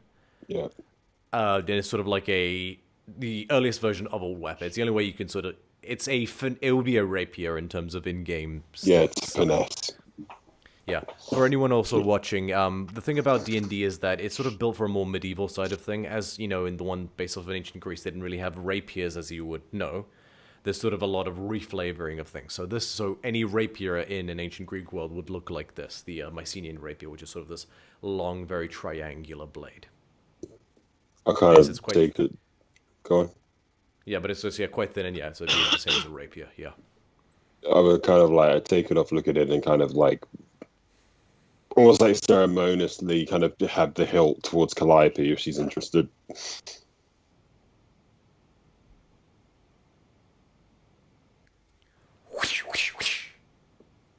Nice. Can bards wield rapiers? It's the only weapon that I think they're Mhm. proficient And with. that and daggers, I think, is the only Yeah. thing to do. Well, they got long swords as well, that's the thing. I'm wondering if we're... proficiencies, weapons, crossbow, hand, long... Yeah, rapier. Yeah, rapier's like the quintessential bard weapon. Yeah, because it's like your duelists Yeah, Yeah. setup. And she's like... Feels good. yeah. Hopefully Daxos lets me keep it. Yeah, Fortune I'd like that one. So the two swords that are there, Yeah. are they like an obviously matching pair? The one was with the horse hilts. No, actually, so they're not a matching pair. They both got horse designs at the end of them, but they're not a matching pair. Okay, One of them cool. has more sort of like black, you know, African blackwood, and the other one is more like a hickory hilt. Understood. You also see in there 3 breastplates, 4 shields, 2 helms, a very long hunting knife, sandals, chitons, and other sort of combat fatigues, like the kind of fabrics you would wear underneath the armor, a pair of braces, and 1 set of half plate. What do the braces look like? Just sort of ordinary bronze braces, as far as you can tell. Beautifully made, but, Scutinos, make an Arcana check. They've been going well so far. 11? You feel like the stuff might not be magical, but you can't be certain. Question. Yeah? Does anything look as fancy as when we found the stuff from the king? Or is it all just pretty, like, average looking? It's of a master quality. Like, it's definitely of a fine make. But it doesn't have any kind of otherworldly quality to it, like the magical weapons had. Yeah, I They've think been, yeah. You they've don't see been any forged glowing by a glyphs master or- smith, but Yeah. they It's- are, yeah. it's good. It's great equipment, not magic items. Oh, Yeah. No daggers in the lot, right? There is one hunting knife.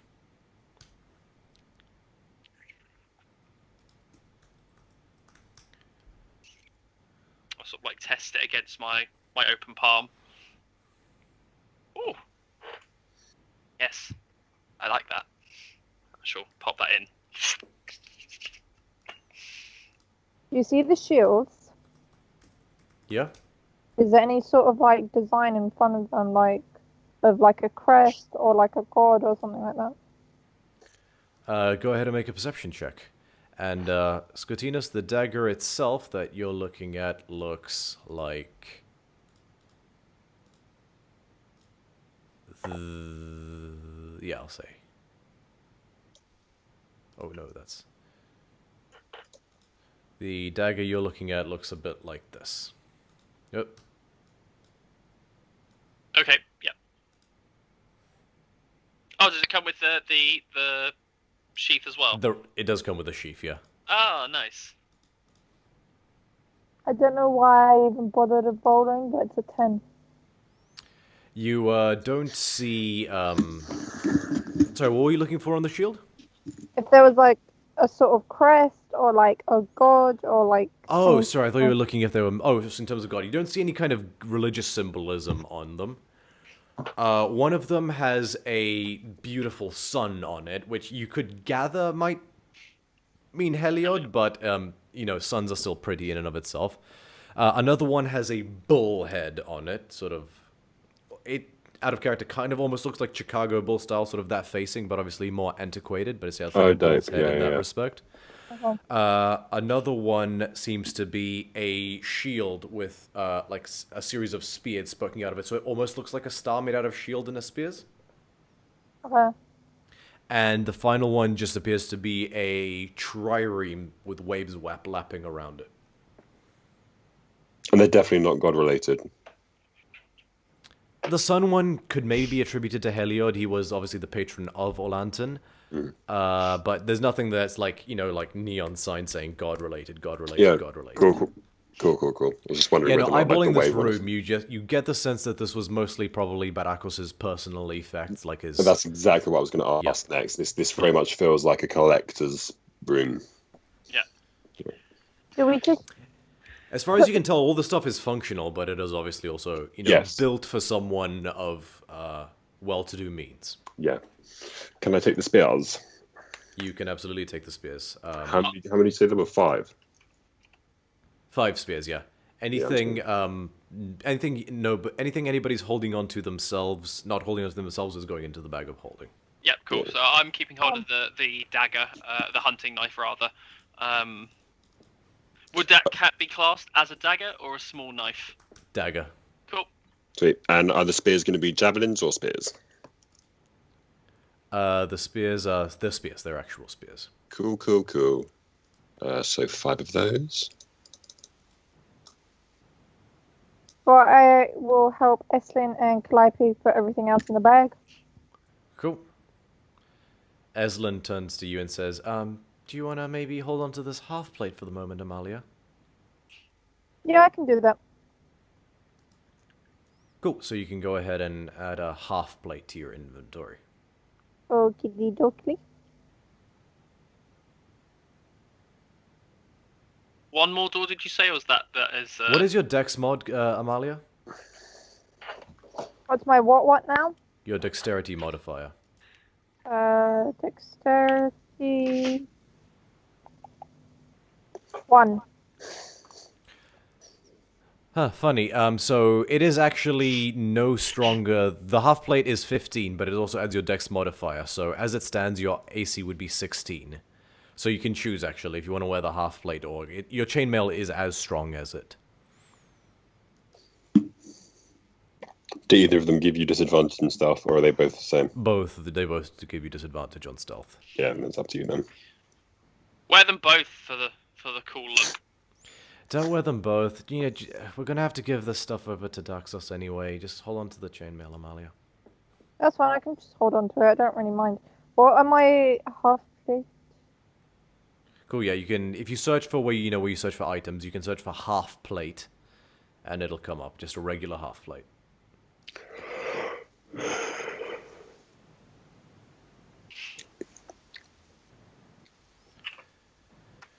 And for the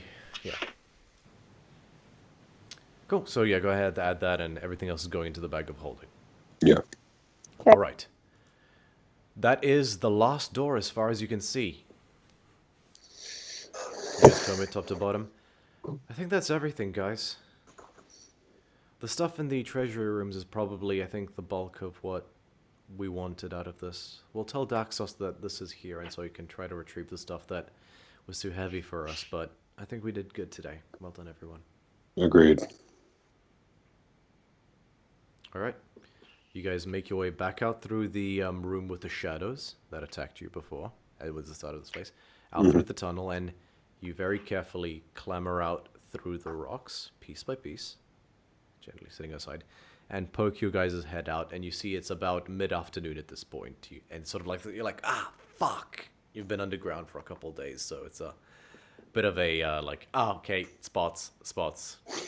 But you step out into the beautiful sun, seeing the horizon of the sea, of the Siren Sea, and the Isle of Iska, and you resolve to return. And as you resolve to return back to the hospitable side of this island, we're going to end tonight's session there. Nice.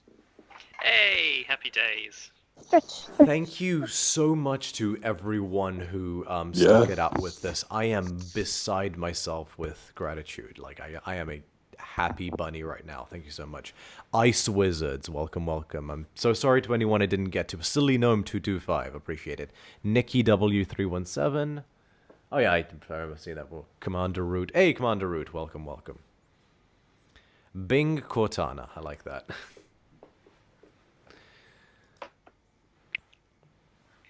Hey, Strawberry Frogs. Cool. We do so appreciate the hospitality for everyone. Unless anyone has any, comments to share in the chat, I think we'll call it there. I'll give you guys a second, but yeah. So I think yes, if I remember, some of you guys, it's your first little taste of D&D. So I'm very excited to hear what you guys think about it, and feel free to let me know in the comments or DM me about that. How you guys feeling? Very Good. good. We Very didn't good. die. I'm super proud of you guys with that puzzle. Last one. That puzzle was dope. So that's from DM to DM. That's a great puzzle idea. Thank you. Took us a while. We got there. Me telling Morse to bloodily form behind was just to see if he could skulls out. You are the MVP of that puzzle. I generally it was just I generally thought it was a stupid thought. I was thanks for the stream. I enjoyed it. Yeah, I've never played Watch D&D. Well, there's going to be the obvious plug, Ed, but I can highly recommend Critical Role, for someone trying to get into D&D, starting a campaign one as well. It sort of goes through all the motions.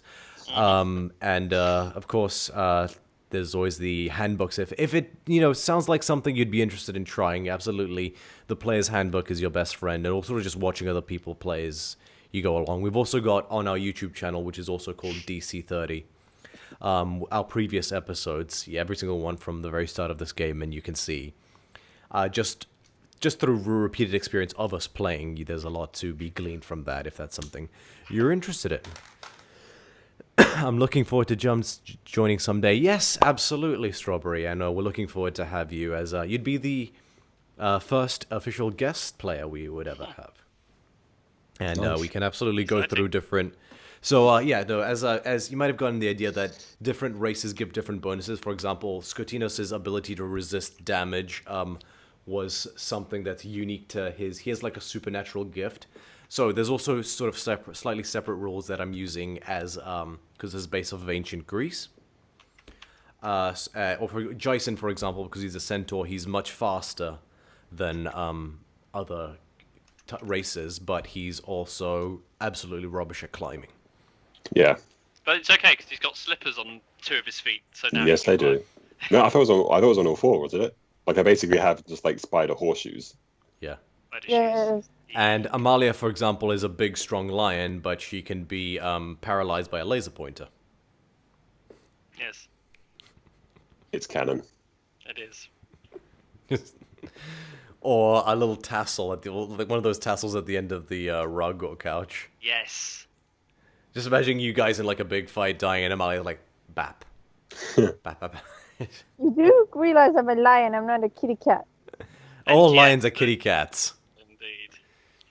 The size does not change the kitty cat within. Seriously, look at lions doing things like bapping. Yeah, you or, can like, literally following watch great compilations of big cats as kitty cats, and it's amazing. And add, the tassel would have to be purple for me to be like, oh, gold. You I do do have a realize what I'm question. gonna do now? Tassel golem. Amalia has a -10 to attack. Oh, no. I do have a question though. Yes? Does piety have? I have checked this in a Oh, while. I'm actually. so What's sorry, our piety Skitinos, as well. situation? Amalia, you gain +1 piety. Because you just effed over a temple of Heliod, and Erebos hates Heliod. Oh, I didn't realize that I forgot to turn your camera on. No, I forgot to turn your picture off on this overlay, Skitinos. Oh, so yeah, I just turned off. Actually, I can turn myself back on again. Sorry, that was just. No, you that don't was have just to. I'm sorry, because All right, let me edit. Oh crap. Edit. Skotinos. So okay, yeah, just having a think. Yeah, no, for the moment, based off of that, just Amalia gains +1 piety. Okay. Because we're sort of getting toward... I'm trying to be a bit more specific about piety, because I've realized that Yeah. it is actually a pretty powerful thing sort of going forward. So I was a bit more liberal early on, but I'm going to be a bit more specific about how it's awarded. +1 was just because of like the sheer audacity of what Amalia did, and because she's a follower of Heliod's arch nemesis. Oh, YouTube channel. Oh, let me link the YouTube channel in the description. Sorry, guys, continue. Oh, I was just going to wonder whether or not, just because might as well ask, because don't ask, don't get. Final blowing the beholder creature with poison damage. The last thing, would that have done anything for piety? Final blowing it with poison damage wouldn't have. Go ahead and make an intelligence check.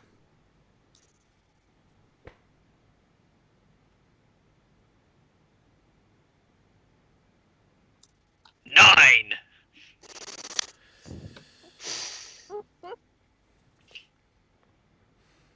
Ah well, Never I'll just mind. keep poisoning things until everyone's happy. Tell you what, I'll give you one. I'll give you a freebie just because of the because I'm proud of the puzzle. You get the sense that those ice stalks you harvested might be worth a bit more than money to the right people. Yeah, that's fair. That to be fair, that's partially why he went for them. So yeah, cool. All right. So was any of the things that we fought either a aberration, fiend, or undead? I know that the skulls weren't undead. The shadows were undead. Okay, shadows were undead. How come? No, with Nilia, slaying an aberration, fiend, or undead. It's Okay. like can help to it, but we didn't actually slay them. I don't think. I think Hey, we just ran subscribe. away. Oh, you kind of dissipated them. You technically did sort of Yeah. slay them. Exactly. I'll say that you would get the sense that they were relatively easy to slay, so it's kind of like small fish to fry. So while she Exactly. definitely approves, That's what I was thinking. All good. the something like the Katoblopas, which you guys walked around, that would have been sort of something more that she's like, oh hello. Yeah, 100%. Actually, the I'll say this: the spectator was an aberration, a pretty big one. So gain +1. Jason gains +1 point of piety for Okay. fighting the spectator. Man, that spectator sucked ass. That was amazing. It was a All big right, old I am testicle. conscious of everybody watching needing to hit the hay, so I am going to bid you guys adieu. Thank you so much, guys, for sticking around, Thank you. and Thank you. I hope to see you next week. We are DC30. Have a good night. Bye.